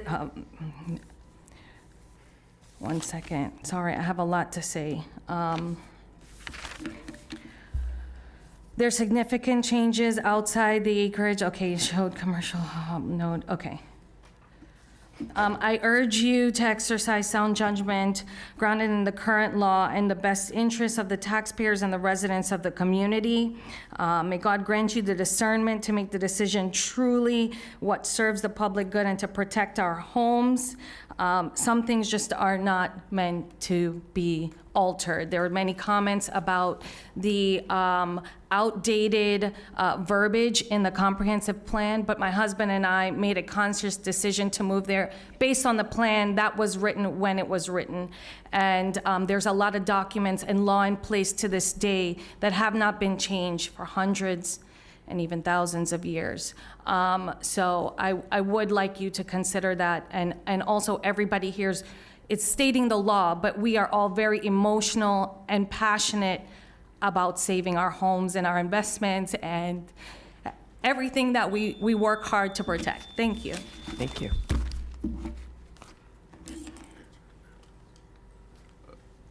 Naeem John, 16070 91st Place North. I want to say good morning to everybody here, first of all, and let you guys know I have a couple of nerves. I'm not a public speaker, so please excuse that. But I wanted to address a couple things I heard today. So the gentleman over here said that there was an imbalance in services in the acreage. And respectfully, my question to him would be, does he understand the definition of rural? We moved there for this environment, right? The second thing I had a question for was, he said that he felt that it was appropriate to have this commercial node made in this area. I would respectfully also ask, unless he's doing this pro bono, that has no weight for me. What he believes does not make it true or good. So when you have an issue where people have multiple sides to it, I think it's best to be pragmatic and break it down and figure out what is the best outcome for us. So if we were to break this down, number one, the current rules say this cannot happen. We are coming here today because someone has enough money to try to change the law to make this happen. I think that's a non-starter right there. Second thing, base it off of wants or needs. I have not met a resident that lives in the acreage that wants this. Based off of needs, he himself has already admitted that there's a gas station a mile and a half away on Orange. There's also a gas station down Orange and more to be built. We also have 2 7-Elevens across the street from each other in Westlake. So, and I've never seen a line at any of these gas stations. So need is not there. We are telling you as taxpayers and voters that we don't want this. I've only heard people who stand financial gain from this say they want this. So this is totally upside down and makes no sense to me. Just looking at on face, it doesn't make sense. I would also like to say the corner of Okeechobee is a high trafficked area and it has houses on it. So there's no reason why potentially a house could not go here if someone owned the land. They just snatched it up before anyone could. I would build a house there if I had the land. There's nothing wrong or saying that you can't do it. There's 3 houses on Okeechobee and it's just as busy, if not more traveled than North Lake. I would also say, I understand that progress cannot be stopped in this area. Eventually stuff will be built. I get that. But let's do it smart. Let's congregate it together, not this outlier that they have just sitting by itself. If you ask me how that land would serve our area best, I would say put a fire station out there. Because yes, there has been growth. And how are you gonna stop a fire? The tiny little fire stations you have far away? Put something like that that could actually serve the people. And then I believe you have an interest in the people in the acreage. This does not help us. Thank you. Commissioner Weiss. Thank you, Mayor. This is to staff. Can you comment on this question regarding the legal positive outfall? Good morning, Scott Cantor, Director of Land Development. Yes, so the Indian Trails engineer Jay Foy did submit a letter with stating that he personally did not believe that it met the county's policy for legal positive outfall. So in their drainage statement, they included multiple means of obtaining legal positive outfall, which is just the permanent connection to a government-maintained water body to the east that's being constructed as part of the Seminole Pratt and North Lake roadway project. Because first, he's saying the lake is not built. So actually, the lake is built.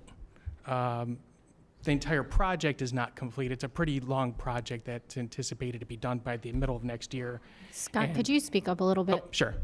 Thank you. Yeah, so the lake is part of a larger roadway project that's anticipated to be done by the middle of next year or September. So, and in order for them to actually connect to that lake, the county would have to update their special permit that we have with Indian Trails because our system is discharging into their system, which is something that, we know and the applicant knows that would have to happen.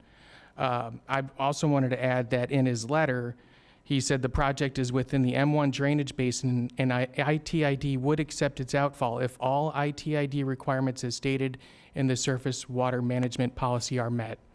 So it's one of those things where, yes, it is subject to permitting.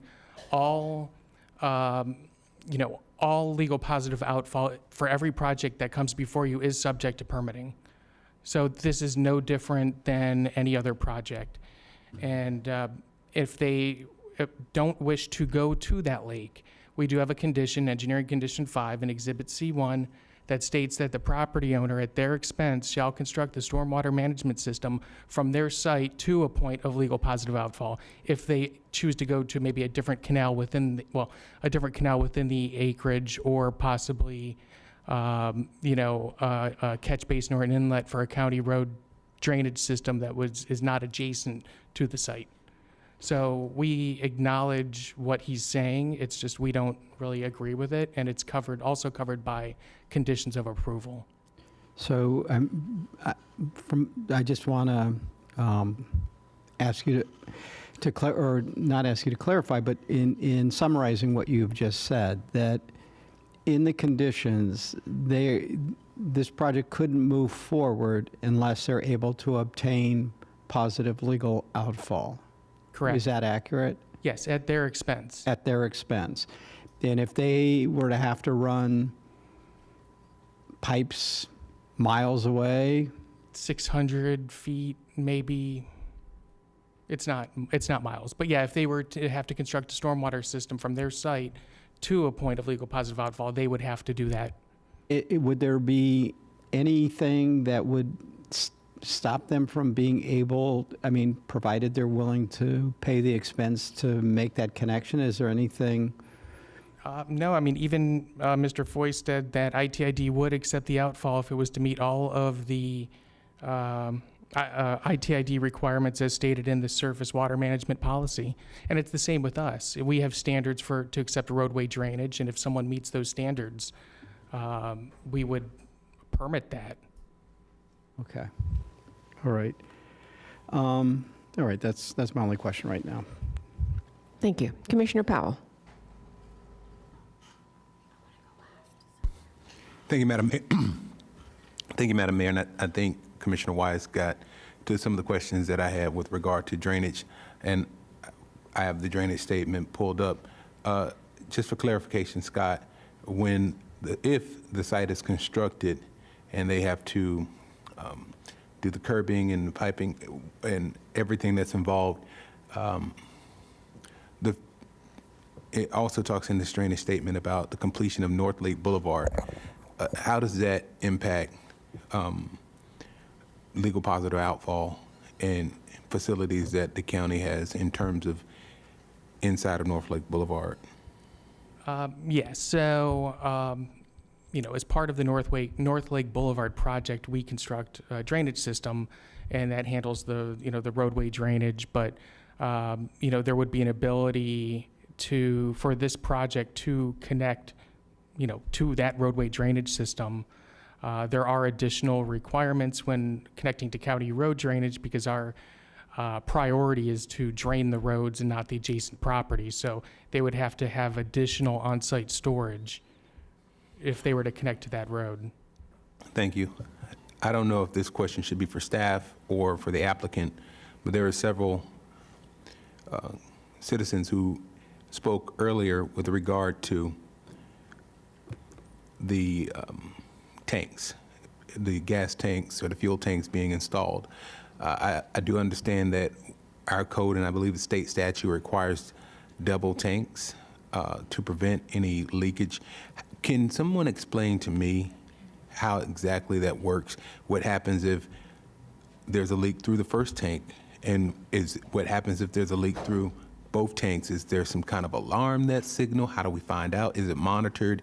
Is there some type of sensor that is installed with the tanks? So I can cover it broadly. I don't know if staff is here. They're the experts. They've reviewed all this. So I would defer on any truly technical details. Look, you got up. I'm sorry. But the way these specific tanks are built and the way 7-Eleven, and those of you who've been here a while, you've seen me talk about 7-Eleven specifically a lot over the last 10 years. 7-Eleven has all of those measures. So if there's a leak, an alarm goes off, there are people on site, there are people off site. They have mobilization plans that have been reviewed and approved by the state of Florida. Training plans that have been reviewed and approved by the state of Florida. But if there is any leak, it is an automatic alarm that goes off from tank 1 to tank 2. So there's multiple redundant measures to immediately respond in the event, in what frankly is an reasonably unlikely event. It's very, very unlikely that something like that could ever happen. But again, you've got your experts standing over there. Thank you. As a follow-up to that, what's the life cycle of these tanks? I think for the fuel tanks, they're probably 20 to 30 years is the warranty.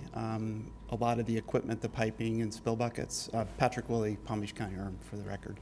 Thank you, Patrick. And so Palm Beach County has been under contract with the Florida Department of Environmental Protection since the late 80s to do the inspection program.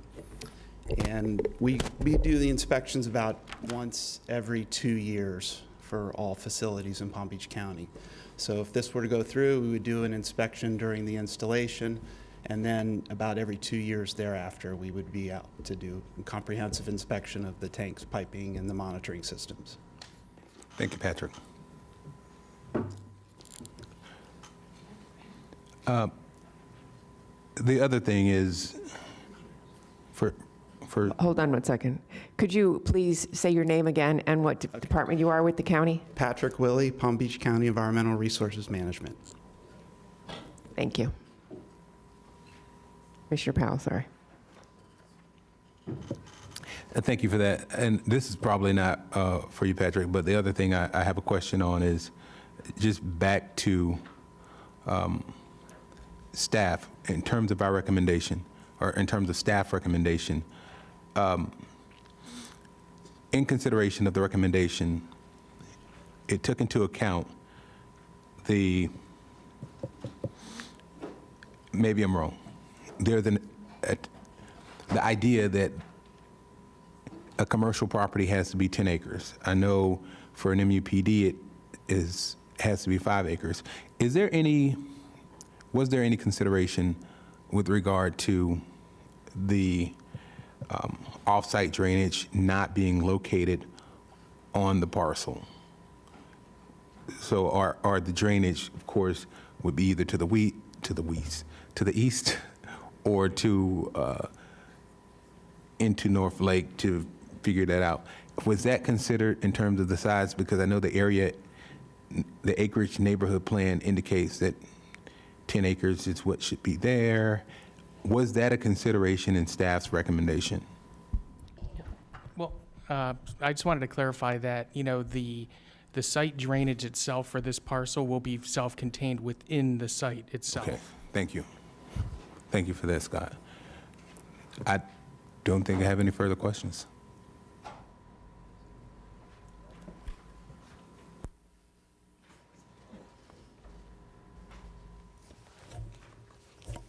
Yes, sir. Madam Mayor, I'm about to defend Don, so I'm going to make a joke at his expense. I'm going to be quicker than Don would be. I want to quickly cover high level a couple of things that had been said, the last of which was the fact that Mr. Herring is getting paid and he's not doing this pro bono. And this is why I'm going to defend him. And I've known him a long time, and so have many of you. He's a professional who is subject to ethical requirements, who gives his professional opinions, just like your staff does. And yes, people can agree and disagree, and that's okay. And I want to be clear about one other thing relative to this, because when I say that's okay, I'm not saying that we agree one way or the other with the objectors. It has been said that I said at transmittal that I would not want to live next to a gas station, because what I said at transmittal was that I understand that people are concerned, and if I didn't have all the information, I would be too. So yes, we may be getting paid, but we also do live in Palm Beach County, and yes, we do things in our own neighborhoods as well. But Mr. Herring's professional opinion is his professional opinion, and a disagreement with that, while okay, I'm just not going to let, and he probably wouldn't say anything, the personal attack come in that way. So I just want to reference that. Two other things, there were others that Commissioner Powell and Commissioner Weiss covered in response. There was a reference to urban sprawl. I pulled up the definition of urban sprawl in Florida statutes, which talks about a development pattern characterized by low-density automobile-dependent development with either a single use or multiple uses that are not functionally related. This is actually the opposite of urban sprawl. So what you have now is, as Mr. Herring showed, a 3-mile radius. It is all residential with one small commercial at the very south end. I think you were outside the 3-mile radius at the south end. And the nearest gas station on North Lake, not a mile and a half, approximately 2.5 to 3 miles away, under planning. And so yes, by the way, the property appraiser's information shows vacant or non-commercial. Some things that he mentioned were things, as he said, were not built, but were under process. So that's just some of that. So this is not an urban sprawl problem by the very definition of urban sprawl. This crafts an opportunity to capture what's there. If you're in the acreage, and I understand people don't want this, I'm not fighting that point, I'm talking a planning principle, and I'm talking about the law. If you're in the acreage and you need gas, as particularly if you're at the north end of the acreage, you have to drive multiples of miles to get your gas. This captures some of that. Yes, they're orange. Orange is several miles south based on the graphic that Mr. Herring showed, and he did the 3-mile radii. And so yes, that some people may be fine with that, some people may not. But that's the point that was being made relative to Mr. Herring's points and the question of urban sprawl. Mr. Grafton suggested we should be updating neighborhood plans. I want to be clear, we have no right, no ability, and there's no process for us to update a neighborhood plan. They are not part of the comprehensive plan. As Commissioner Powell referenced, they should be updated, but there's no way we can apply to change, update, or otherwise do that. We are only bound and only allowed to talk about the comprehensive plan. And so while yes, there's some question relative to the consideration of the neighborhood plans, those neighborhood plans are a long time ago. Things have changed. The way people drive changed. The things have changed. This is not about just saying Avenir and Westlake exist. You heard a lot more from Mr. Herring than just Avenir and Westlake. They do affect things, right? Because there is a lot more going on in the neighborhood and in the area, and that does affect other things that happen. But that's not all that was said, right? So that's part of a piece of information, and there's a lot more that has been pointed out, and I'm not going to, like I said, I'm not going to go back through all of that with Mr. Herring. The other issue was the contamination that's been discussed. I appreciate that. Again, 7-Eleven particularly goes above and beyond, but we have very stringent standards for environmental protection. Mr. Herring went through it. I think he had 3 slides talking about the various different elements of those different things. We can bring those back up if you have more detailed questions. But again, this has been designed and redesigned. This has been shrunk. We will agree to a condition of approval, not just on the trip cap, but on a limited use. And it would be, no more than one of the 3 uses I think that were mentioned. That Lisa's going to be smarter at me about saying it, so I'm going to let her figure that out because she drafts conditions for a living. I just edit them. Usually not taken, but I try. But that's where we're at. And so yes, we understand the change comes and people are concerned, and some people moved and said, I want to not have anything different. This does, as Mr. Herring has pointed out in detail, meet the requirements of the plan. It meets the requirements of the code for a variety of reasons, and we do ask that you approve this today, both items. Thank you. Quick question. Yes, ma'am. Hours of operation? I'm sorry? Hours of operation? Limited to 6 a.m. to 11 p.m. 6 a.m. to 11 p.m. This is one that we have not requested a 24-hour operation. Thank you. That's the minimum code, by the way. I just wanted it out there. Commissioner Woodward. Thank you, Mayor. I just had a couple of questions, and I'm not a planner. I know we have one on our board now that can maybe help with some of this, but I do come from a rural area in South Carolina where I grew up, and I know that we have a number of areas where it's nothing but housing. It's not necessarily farm or agriculture, but it's just housing. And the one thing that does sort of pop up along the way is a gas station, because that is, every one of those homes has a car. It's not a destination. Like, people who don't live there aren't like, oh, I'm going to go to that gas station way over there. That's my convenient route, and those are the gas stations that I hit. So I'm just wondering, in the world of planning, where does a gas station fit in with? I understand it's a high trip generator, but is there a difference when you're speaking planning language and something that would be a destination versus something that is a neighborhood benefit? And I'm asking because, it seems like there is a difference. If it's something that, hey, what do you want to do tonight? Let's go to that place. It's not a gas station. That's something that you hit on your way home or on your way out. So in the world of planning, does this fit in with something that makes a neighborhood benefit use?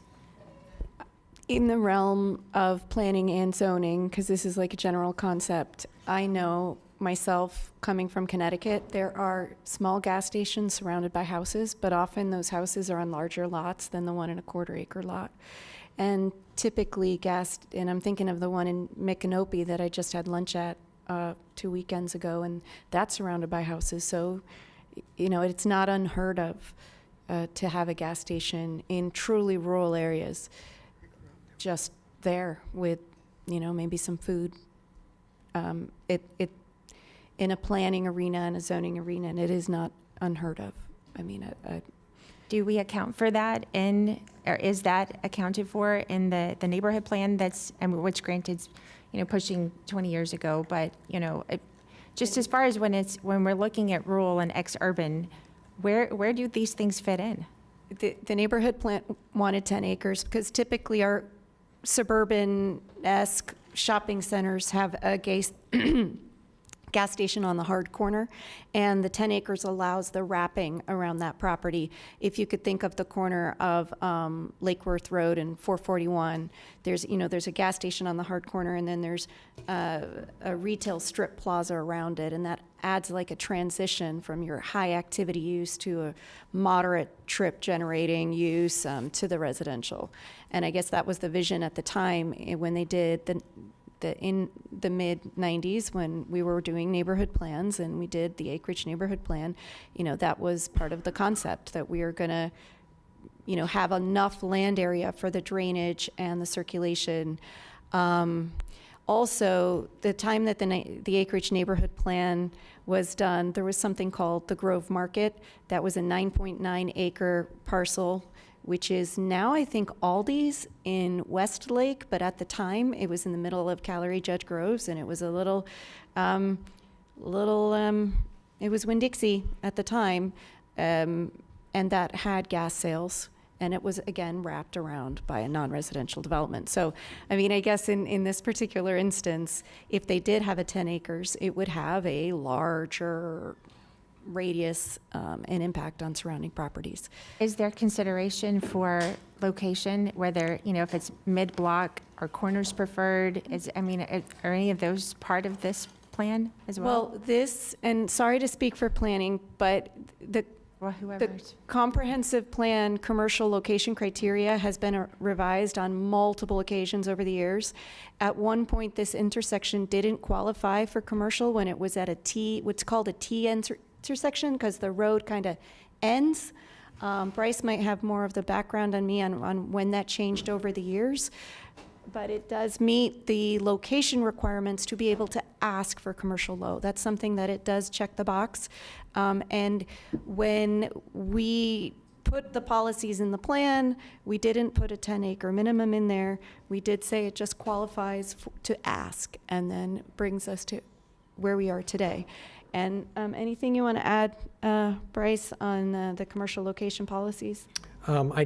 I don't recall off the top of my head on the T versus, I think it was only allowed at intersections where the roadways crossed a grade and not like a T intersection, but that this intersection is okay now, the language has changed. But prior to 2008, this intersection didn't even qualify for someone to request commercial. It wasn't until some changes in the comp plan that put several intersections on the map that where properties would be able to qualify. So really, it's only been since 2008 where somebody could come in and ask for commercial on one of the corners, and really it's only the southeast or the northeast corners here, not the west corner, because the west, which is not a corner, doesn't have frontage on both an arterial and a collector or two arterials. All right, Does thank that you. help? Sort of? Clear as mud? Clear. I'm sorry, I struggle with this just because, I know my own experience hitting the gas station. It is strictly convenience on my way here most times, or on my way home because I couldn't get out in the morning. I'm struggling with this. Thank you. Commissioner Powell. Thank you. Bryce, Mr. Van Horn, this, during transmittal, staff recommended denial. And that was also recommended denial through, I believe, planning, through planning board, right?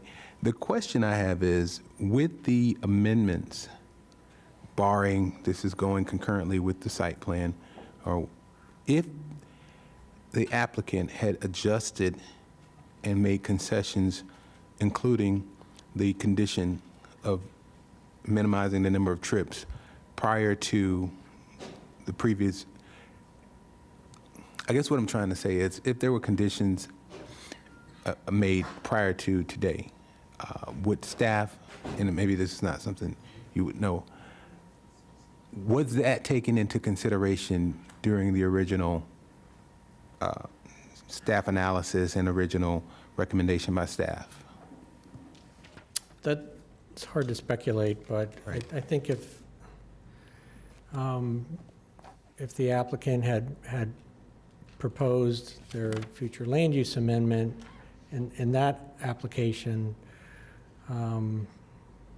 maybe with the limitation, maybe our recommendation would have been different. It's very difficult to go back in time and Right.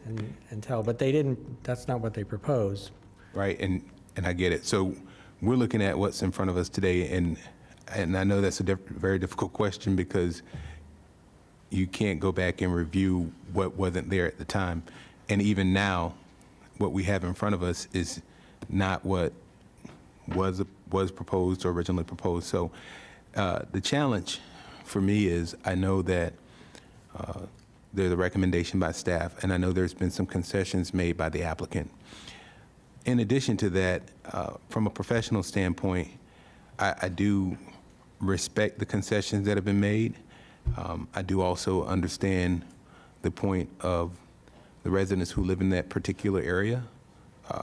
It's just challenging to look at this because of every variable that goes into this particular project. And I think it's, on its face, is probably a good project. it does, have some concerns. Staff has raised, of course, and I know the residents have raised. I'm inclined to, of course, originally I opposed the project based on what was presented at the time, and I'm inclined to do so again. However, I'm challenged by the reliance on the area plan, the acreage neighborhood plan, and the Western North Lake plan, as well as some of the concessions that have been made. But I'm able to weigh both applications separately, both the application for the future land use amendment and the application that moves forward with the site plan. With that being said, I will yield to my colleagues, but I'm not going to make the motion. I'll let the district commissioner make that. But I think those are some things that we have considered, should consider, and thank you to staff for really working on this project. Thank you for the residents who've come out and voiced your concerns, as well as the applicant for working with staff to make concessions. Thank you. Commissioner Weiss. Thank you. In looking at this, and looking at that location, and understanding there is no way to get to 10 acres in that configuration, but understanding where the idea of having that 10 acres to create that buffer, well, you've got that buffer created in a way based on the fact that we've got that lake there now. And it limits that there can't be any really, there's no, unless somebody is going to go fishing there, or I don't know if that's allowed or not, but that's really about, or they can walk around it, I assume, if it's not fenced off. But it's not going to draw any people to it, which I think was originally, when I understood what you said, Lisa, was that the idea was to have something, take the land up so you didn't have too much intensity. Understanding also from Bryce about, you were looking at it based on any possibility, and I think, and that's what you base your recommendation on. So it makes it difficult for us. Because that's what's in front of us, and now, one is the limitation on the trip count, but I also, if I heard correctly, from the applicant, that they're also agreeable to a condition that there's only one, this use, and if they were to change it, they would have to come back through. But they can only have one of these, I think, I think you could only one high trip generating use.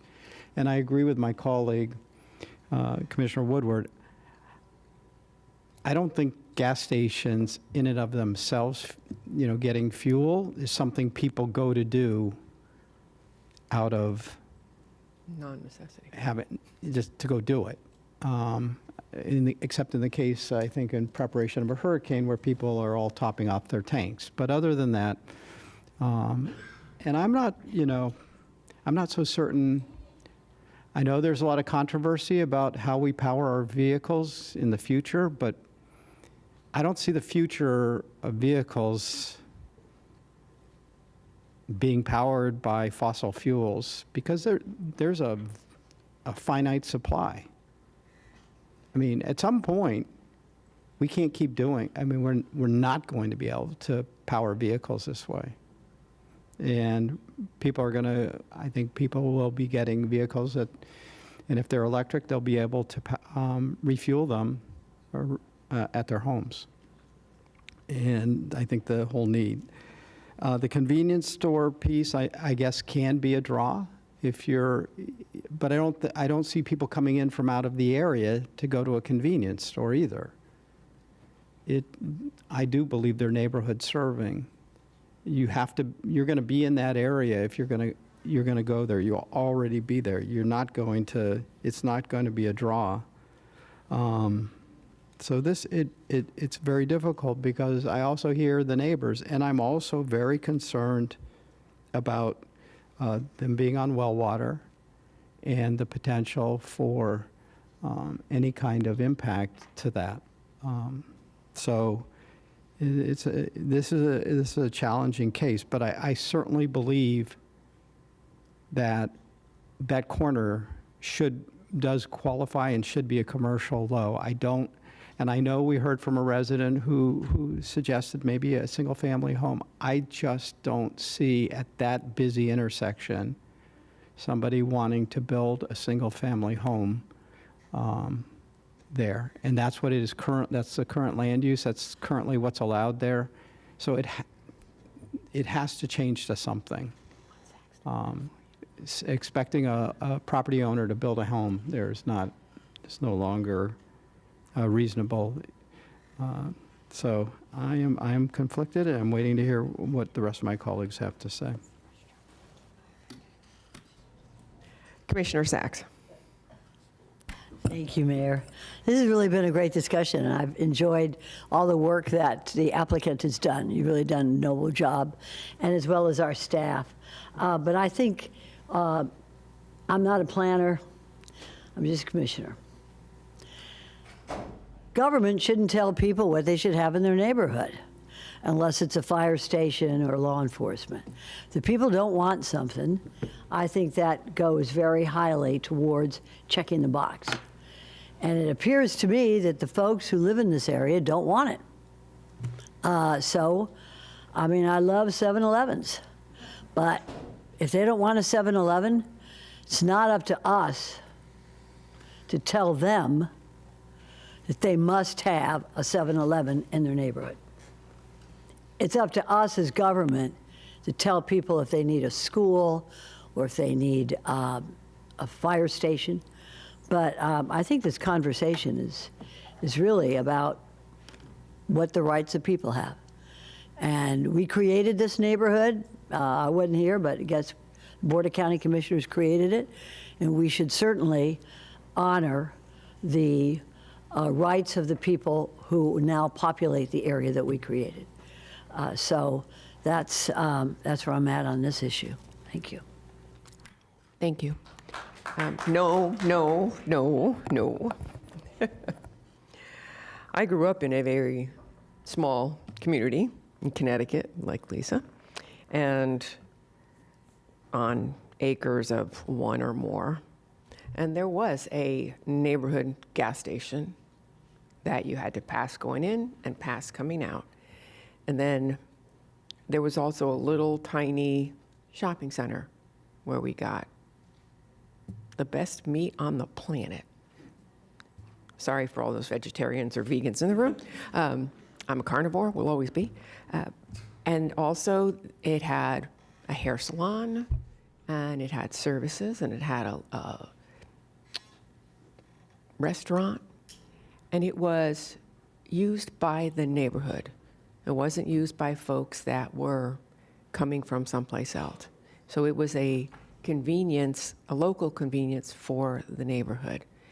And not sure, I'm trying to go back in my mind about how close the next gas station was, but it was inconvenient as opposed to convenient. So while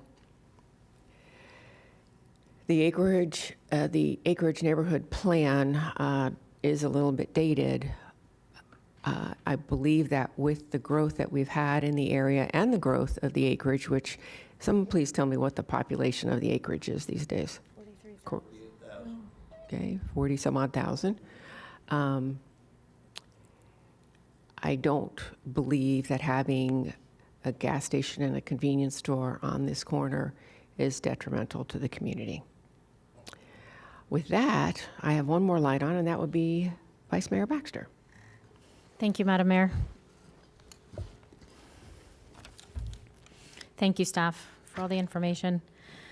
And thank you, residents, for coming out. I want to clarify a few things. First off, there's been a lot of information going out. I view my role, number one, as representing residents in the acreage. Always have, always will. Not everyone agrees on what is appropriate and what is not. To address the comment about driving 5 miles, there are certain things people might not want to drive 5 miles for. I don't know if that is I didn't know if it was a gas station. I don't know if it's a restaurant. I didn't know if it was a medical facility. So I sent out a poll, and that poll didn't require an address.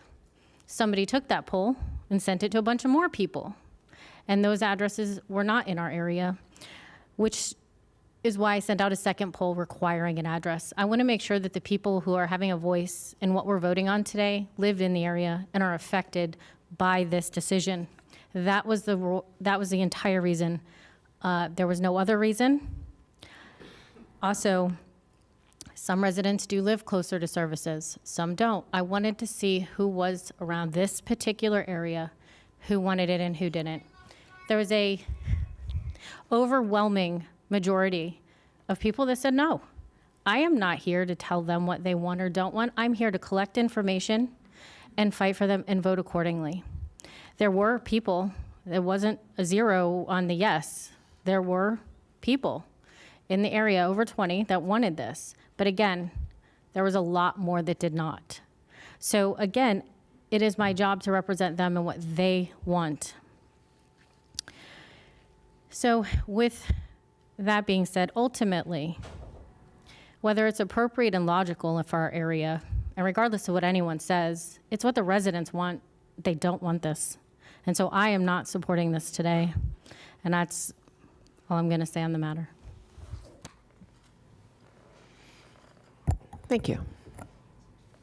So we're now at that juncture where we either need a motion to approve or a motion to deny. If I may, if the board did want to add a condition of approval to the future land use amendment, this condition would work to ensure that those uses that were removed between transmittal and adoption from the site plan couldn't come back. It would continue the cap on trips and to allow no more than one of the following uses. So it could have either the convenience store and gas sales or a car wash or a restaurant with drive-through. I will say that. And I will say if this is proposed and we shared it with the applicant and this is up to the board if the board were to approve it. The second thing, if the comp plan amendment is denied, it can't come back for 2 years. So just want to point that out because the comp plan requires, unless something has changed, Travis, it's still 2 years. So just so you know. And we agree to that. We will agree to that language. So the language would be? On the screen, the development of the subject site under the CL future land use designation shall not exceed a total of 1,426 daily trips and shall not include more than one of the following uses. That was the condition that was talked about when we were talking about potential uses. This would ensure that only one of those that were allowed.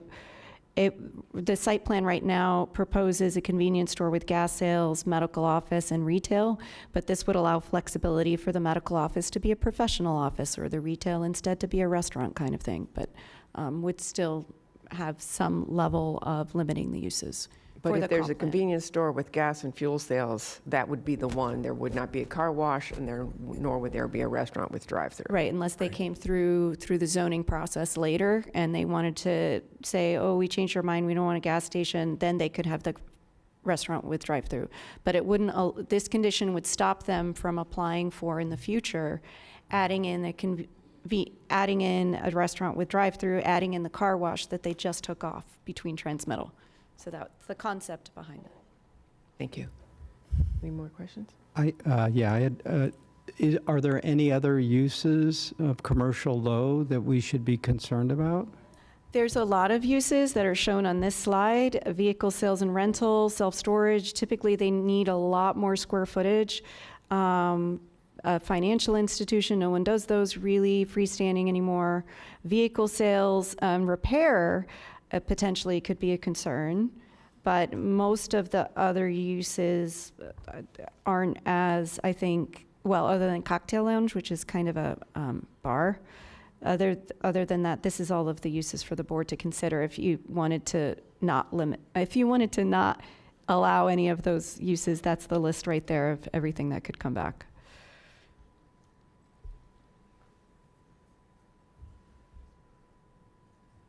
Any other questions, Commissioner Weiss? No, I'm just, Making notes? I'm trying to, yeah, I want to make some notes. It's probably easier to read it off this screen, too. Vice Mayor Baxter. Thank you, Madam Mayor. Also, I would like to state publicly to the ALA and Mr. Morgan, I think there is room, as we've heard today, with uses in our area to potentially update the acreage neighborhood plan, and that is done through the county. And if you are so willing, I would love to get with the residents, get with the association, and try to see what uses you feel would be appropriate. I did and was privy to the poll you sent out, and it looked like people weren't just opposed to anything, but there were some more favorable than others. So I think opening a dialect for those conversations could be very useful. Thank you. Commissioner Sacks. Is it possible, staff, that after the district commissioner meets with her constituents, that we could make a decision as to how this is going to end, and if there would be an opportunity for another development there? That would require a postponement or denial. We can't do anything. Let's hear from the attorney. It would have to be a postponement, and I would think at this point it would have to be agreed to by, are we running up against the 180-day? Oh, sure. For the zoning application, it has to be heard within 180 days of the application being complete, unless the applicant agrees to a postponement. And I think the other issue is revisiting the neighborhood plan. Wouldn't that require? That's going to take some time, I would imagine, and probably. That require a comprehensive plan amendment? Well, okay, the thing with the neighborhood plan, I was one of the authors of the Loxahatchee Groves neighborhood plan. And to do a neighborhood plan is ginormous undertaking. To do some kind of analysis of this intersection, considering that there is an applicant for a text amendment right across the street from this one who's proposing to amend the comp plan.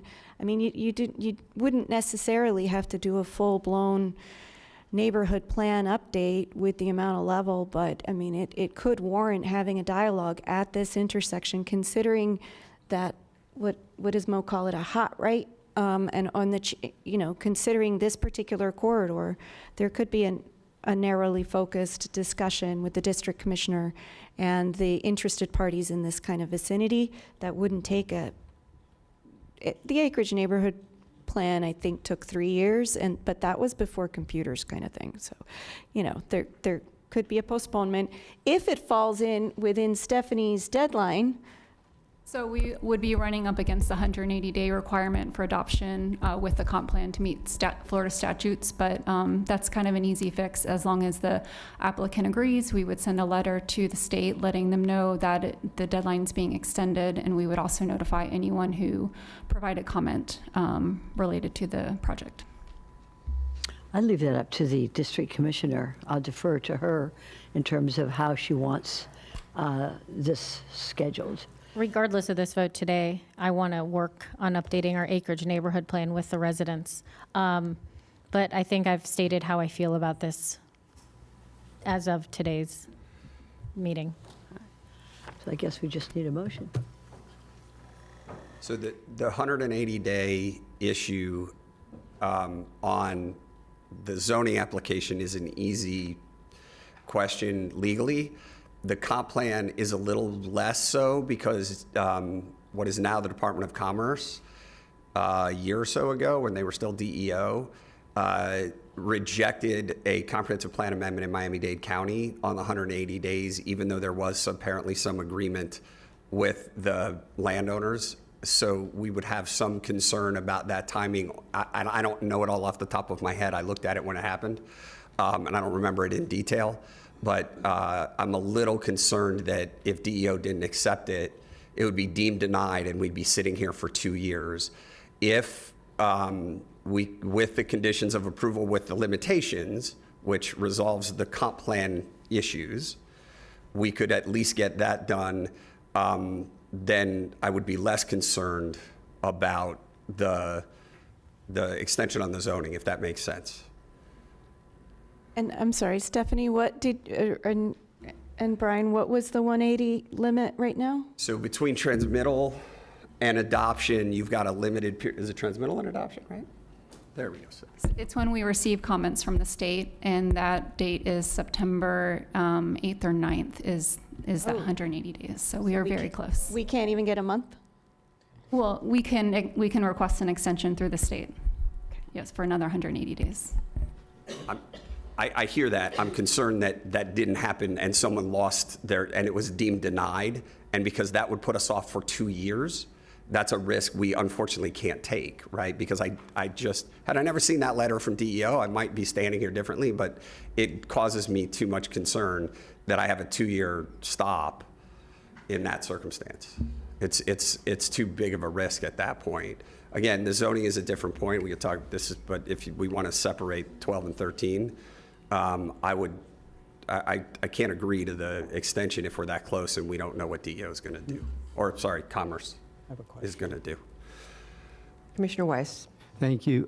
Mr. Seymour, Yes, sir. would you have any objection to eliminating the use of vehicle repair on that site, cocktail lounge, and vehicle sales and rentals? No objection at all. No, but it's an allowed use in commercial low. So I'm trying to get to that list. They would be added to the list that Lisa identified in the condition. Could you put that list back up on our screens, please?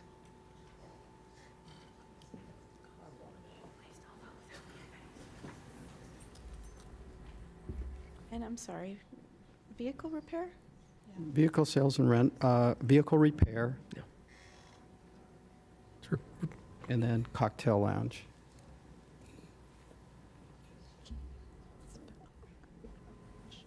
Can't spell.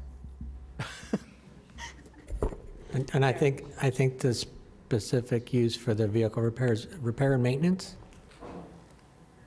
Okay, I'm sorry?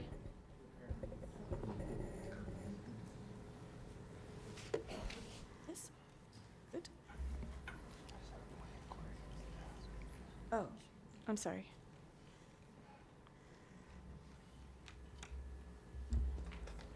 Mayor?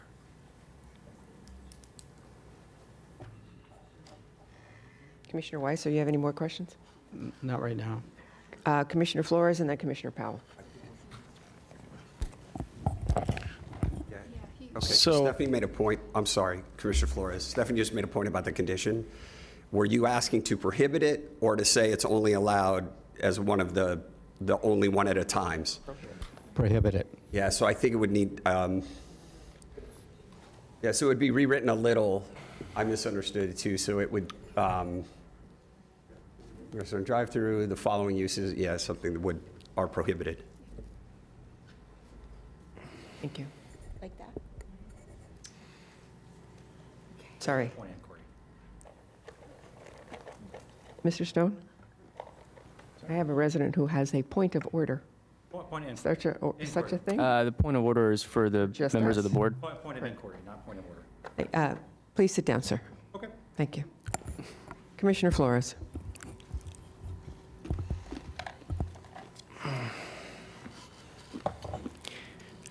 Brian, if you get denied, you have to wait 2 years. Yes, sir. Would you not rather postpone than get a denial? So if I postpone, I think I get a denial anyway by DEO because I've only got a week before the time frame Stephanie mentioned lapse, and I can't.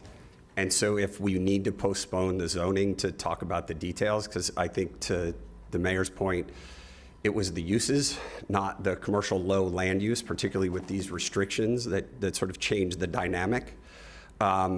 So that's why we could put those restrictions. I think I can extend the zoning, and that statutorily, I say yes, you say yes, and it's done. The DEO things requires them, and that's where my concern comes. Okay.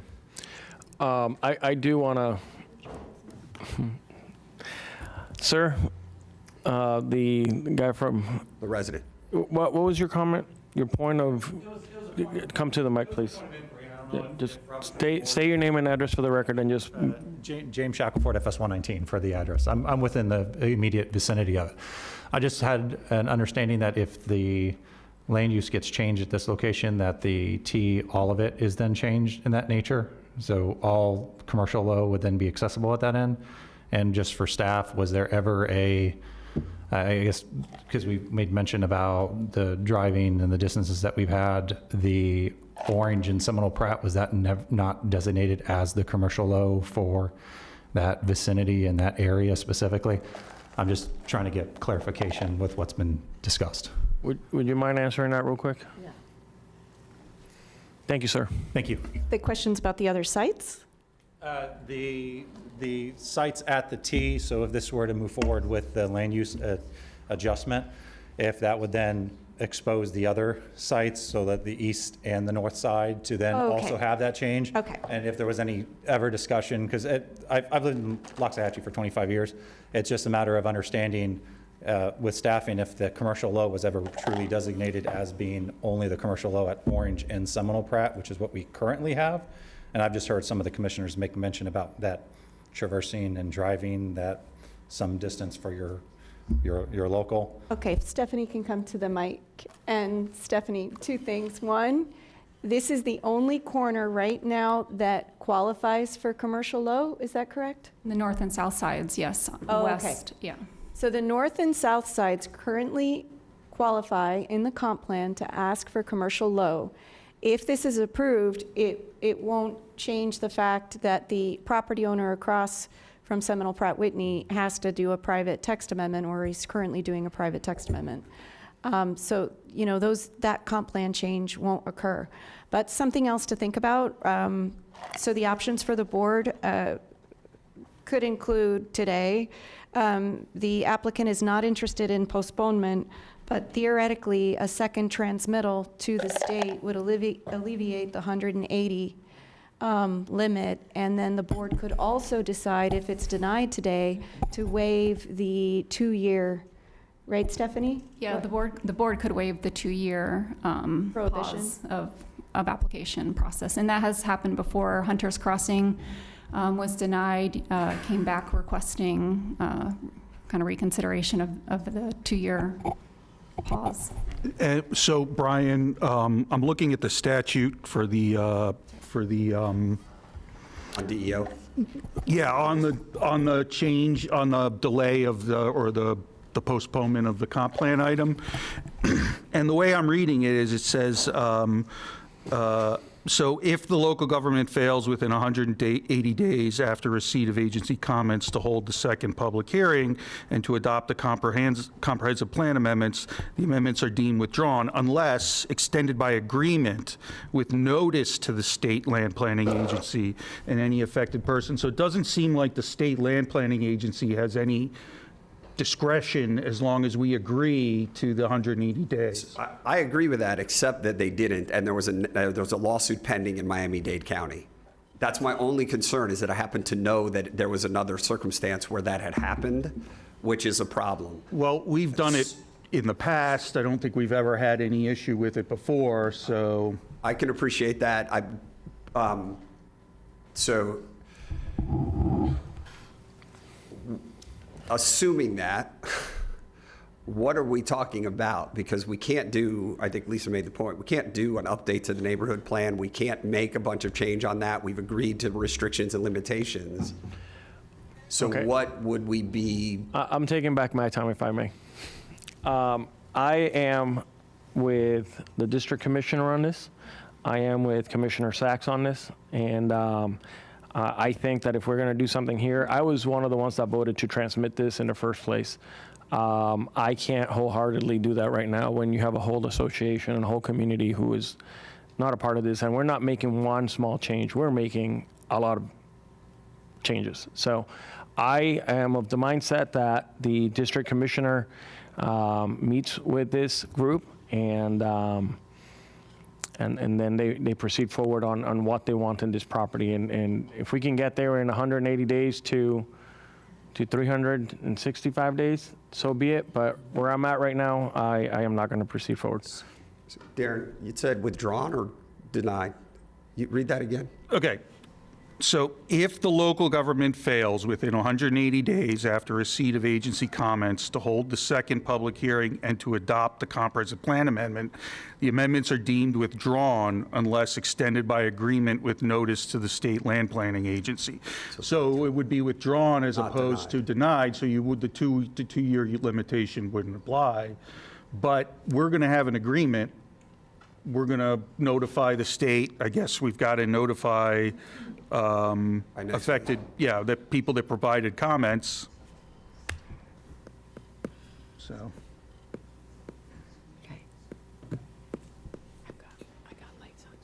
Okay, then we can agree to that. We'll agree to the extension. We'll have to re-advertise and anything else because we don't have a time certain, but I'll work with staff to get something to the state.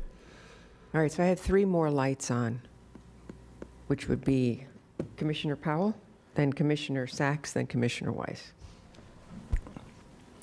Thank you, Madam Mayor. And this is a very detailed plan and a very detailed proposal. With that being said, that's why I asked some questions to Mr. Van Horn earlier with regard to staff recommendation. Mr. Van Horn, if this were to be pushed and reevaluated, the team works with the district commissioner as well as the residents. Does that bring about an opportunity to re-look at this to potentially get to a point where staff is neutral, or has that time passed because there's been changes, and if staff has analyzed this and staff still believes that it doesn't meet all of the qualifications to move forward, is that something that could change or not? I just want to have a full and clear understanding as we prepare to move forward. I think this is new territory for me. Sorry. And maybe that's not a question you can answer right now. I will add, there was an application when I was in planning. It was called REACH. It was a property owner wanted to propose commercial law office across the street from the Orange and Pratt Plaza.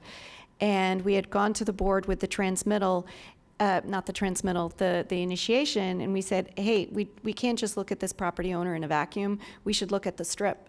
So we developed policy language with that allowed, and of course nobody's come in, but allowed property owners that were fronting Seminole Pratt across the street from the Publix to be able to apply for commercial law office as well. So there's potential, if the board postponed for a period of time, that there is potential for a new staff report and a new analysis. This is uncharted territory, as Bryce said. We, in the past, in my days of planning, we published transmittal, we would go forward with adoption, and there were sometimes changes to the staff report.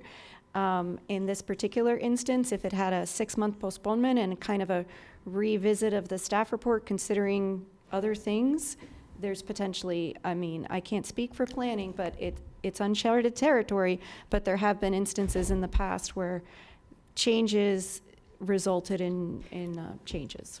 Mayor, I don't know that if I anyone may, could promise. and also if it's significantly changed, it would require us to go back to Planning Commission, which could potentially change the recommendation by our staff. So I imagine that there is a world where that exists. Thank you for that. Commissioner Sachs.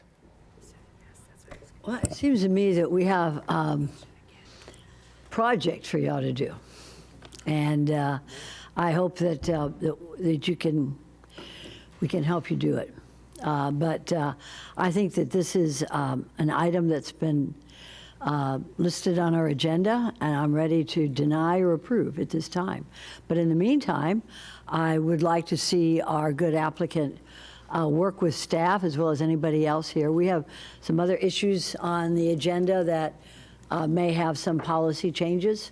So this is a hearty discussion, but I'm ready to second whatever the district commissioner says and move forward. But as far as policy changes and what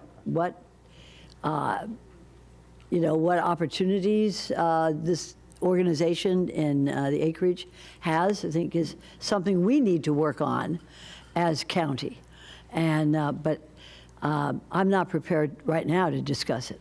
I think I'd like to hear what you all have to study on this, get back to us. But at this point, we've got an item on the agenda. It's either up or down, and we can do policy changes later after you've studied it sufficiently to advise us. So I'm ready to decide on this. Mayor, it's up to you. But we've got an agenda, it's up or down. Let's move forward. Actually, there's other options, and I'm going to call on Commissioner Weiss. Thank you. I'm following up on, and that's, I wanted to follow up on Commissioner Powell's comment. So I would think that this warrants that our staff, planning staff, look at this based on what the applicant has agreed to and the language as to the conditions, because I know that was, as we had the earlier conversation with Mr. Van Horn, it was, the determination was made based on the original design for what they were going to do with that site. And so I would like to have this come back and have you review that based upon those limitations that have been, that we've discussed today and have been agreed upon by the applicant. And with that, I would like to make a motion to postpone this. I think is that what we were saying? We can do a postponement? Yes, that's exactly what the discussion has been, is to postpone. Yeah, it would Give would the be a opportunity. We would postpone with the applicant's applicant. agreement. With the applicant's agreement, this would be a postponement, and we would contact the state and verify this was all done properly. Would that Mayor, be- I want to make a substitute motion to deny it. Okay. Okay. Somebody want to make a motion to postpone it? And it was seconded by Commissioner Sacks. So if you have the substitute motion, would you be willing to waive the 2 years, or do we have to wait 2 years before we can ever ask for the commercial low again? I would be willing to waive the 2 years, and that gives us time to work with the residents. We would still prefer the postponement, but it is your will. So thank you for at least that. I made a substitute motion to postpone. I'll second. May I? And I just want to make it clear, if it is postponed, the applicant, because there's two different 180-day time periods here, it gets confusing. The applicant is agreeing for the zoning to basically postpone it indefinitely, because otherwise... That is correct. Okay. Okay. Commissioner Mayor, Sacks? I have a question. If somebody wants to postpone it, don't we need a vote by the board to allow them to postpone it? That's the motion. Is that correct? That's Okay, so we have, I know everybody, I'm looking at the attorney. So at this point, the board has to either deny it, approve it, or postpone it by a majority vote. Mr. Attorney? Yes, those are your options. At this point, I believe there was a motion, a substitute motion, and now a substitute motion, which is currently to postpone. Okay, could I have the clerk tell us what those motions are before we vote? We have one motion to deny, one motion, is that correct? Sure, there was the first motion was to postpone. The substitute motion was to deny. The substitute motion, which is the current motion, is to postpone. That's what's in effect So we right have now. two motions to postpone. But the motion on the floor... I cannot hear anybody, I want to hear The the attorney. motion on the floor is to postpone. It is the second substitute motion, which makes it the final substitute motion. So the motion on the floor at this point in time is to postpone. Am I correct, Mr. Attorney? Yes. Thank you. Commissioner Sacks, your light is on. Commissioner Powell, your light is on. Commissioner Powell. Thank you, Madam Mayor. If the motion to postpone fails, then what is the next process? A new motion. Thank you for clarifying. You're welcome. So the motion on the floor at this point in time, which is the final motion, is to postpone. So I have a motion to postpone Can I just clarify that the motion itself is to postpone it indefinitely until such time as they're ready? Okay, thanks. Thank you. So there was a motion and a second, I believe, correct? Commissioner Weiss. Did you want a roll call? Yes, please. Okay, so we're going to have a roll call vote on postponement. Sorry, I apologize. Okay. On the motion to postpone, Commissioner Flores. I'm sorry, could you repeat that, please? No. Commissioner Powell. No. Commissioner Sacks. No. Commissioner Weiss. Yes. Commissioner Woodward. Yes. Vice Mayor Baxter. No. And Mayor Marino. Yes. Okay. The motion to postpone failed, so now we need a new motion. I'll make the motion to deny without the 2-year time frame. So we have a motion on the floor to deny, but without the penalty of a 2-year return. So I have a motion from Commissioner Baxter, a second from Commissioner Flores. Third from Commissioners. Do you still want a roll call vote? Sure. Okay, go for the roll call, please. Commissioner Powell. Yes. Commissioner Sacks. Yes. Commissioner Weiss. No. Commissioner Woodward. No. I'm sorry, could you? No. Commissioner Flores. Yes. Vice Mayor Baxter. Yes. Mayor Marino. No. That motion to, the motion to deny carried 4-3. Thank you all. Thank you, residents, for being here. I think we need a separate motion on the, did that cover both Well, applications? I just want clarity for a record, just so we don't have something hanging out. The denial of 12 means? there's 13 There is is not. none. There, 13 is basically, yeah. Yes. Okay, I just wanted to be resolved. clear, so I just wanted to make everything, I think I understood that, but thank you for clarifying. I appreciate the time today, and hopefully we'll be able to come back to you with something soon. Thank you all. It is 12:37. I had sent out a note that we were going to take a lunch break at 12:30. So we are going to take a lunch break now. We will come back at 2. At that point in time, we will hear the rest of the items. Well, if it's an hour and 20 minutes. Perfect, thank you. We'll be back at 2. Thank you.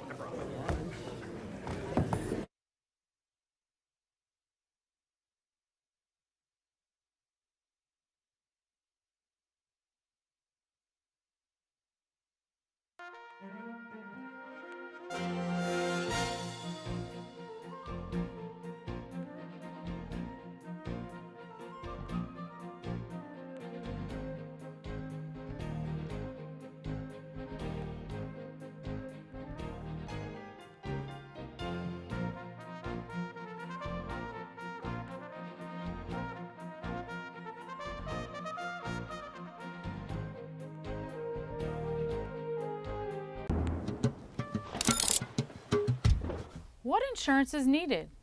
Where to look, or if I even have coverage? I'm getting stressed out.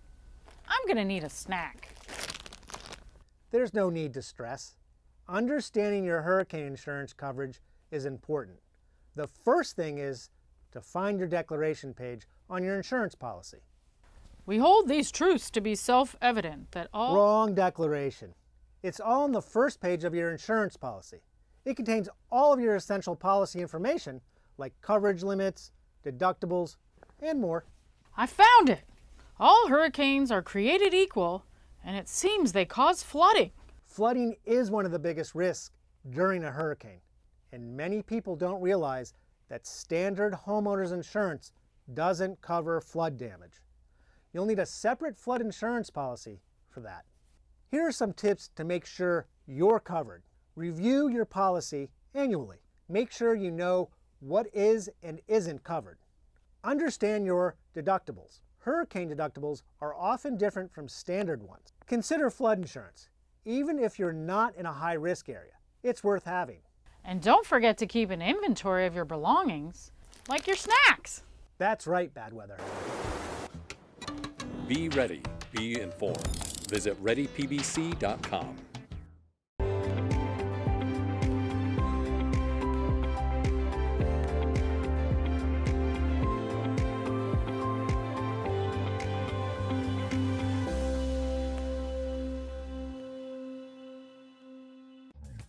Welcome to Palm Beach County's Community Bulletin Board. Stay tuned to find important information on county services including Palm Tran routes, road construction and closures, bids for county services, government employment, Crime Stoppers, PBC TV 20 programming, meet your commissioners, events and announcements, and much more.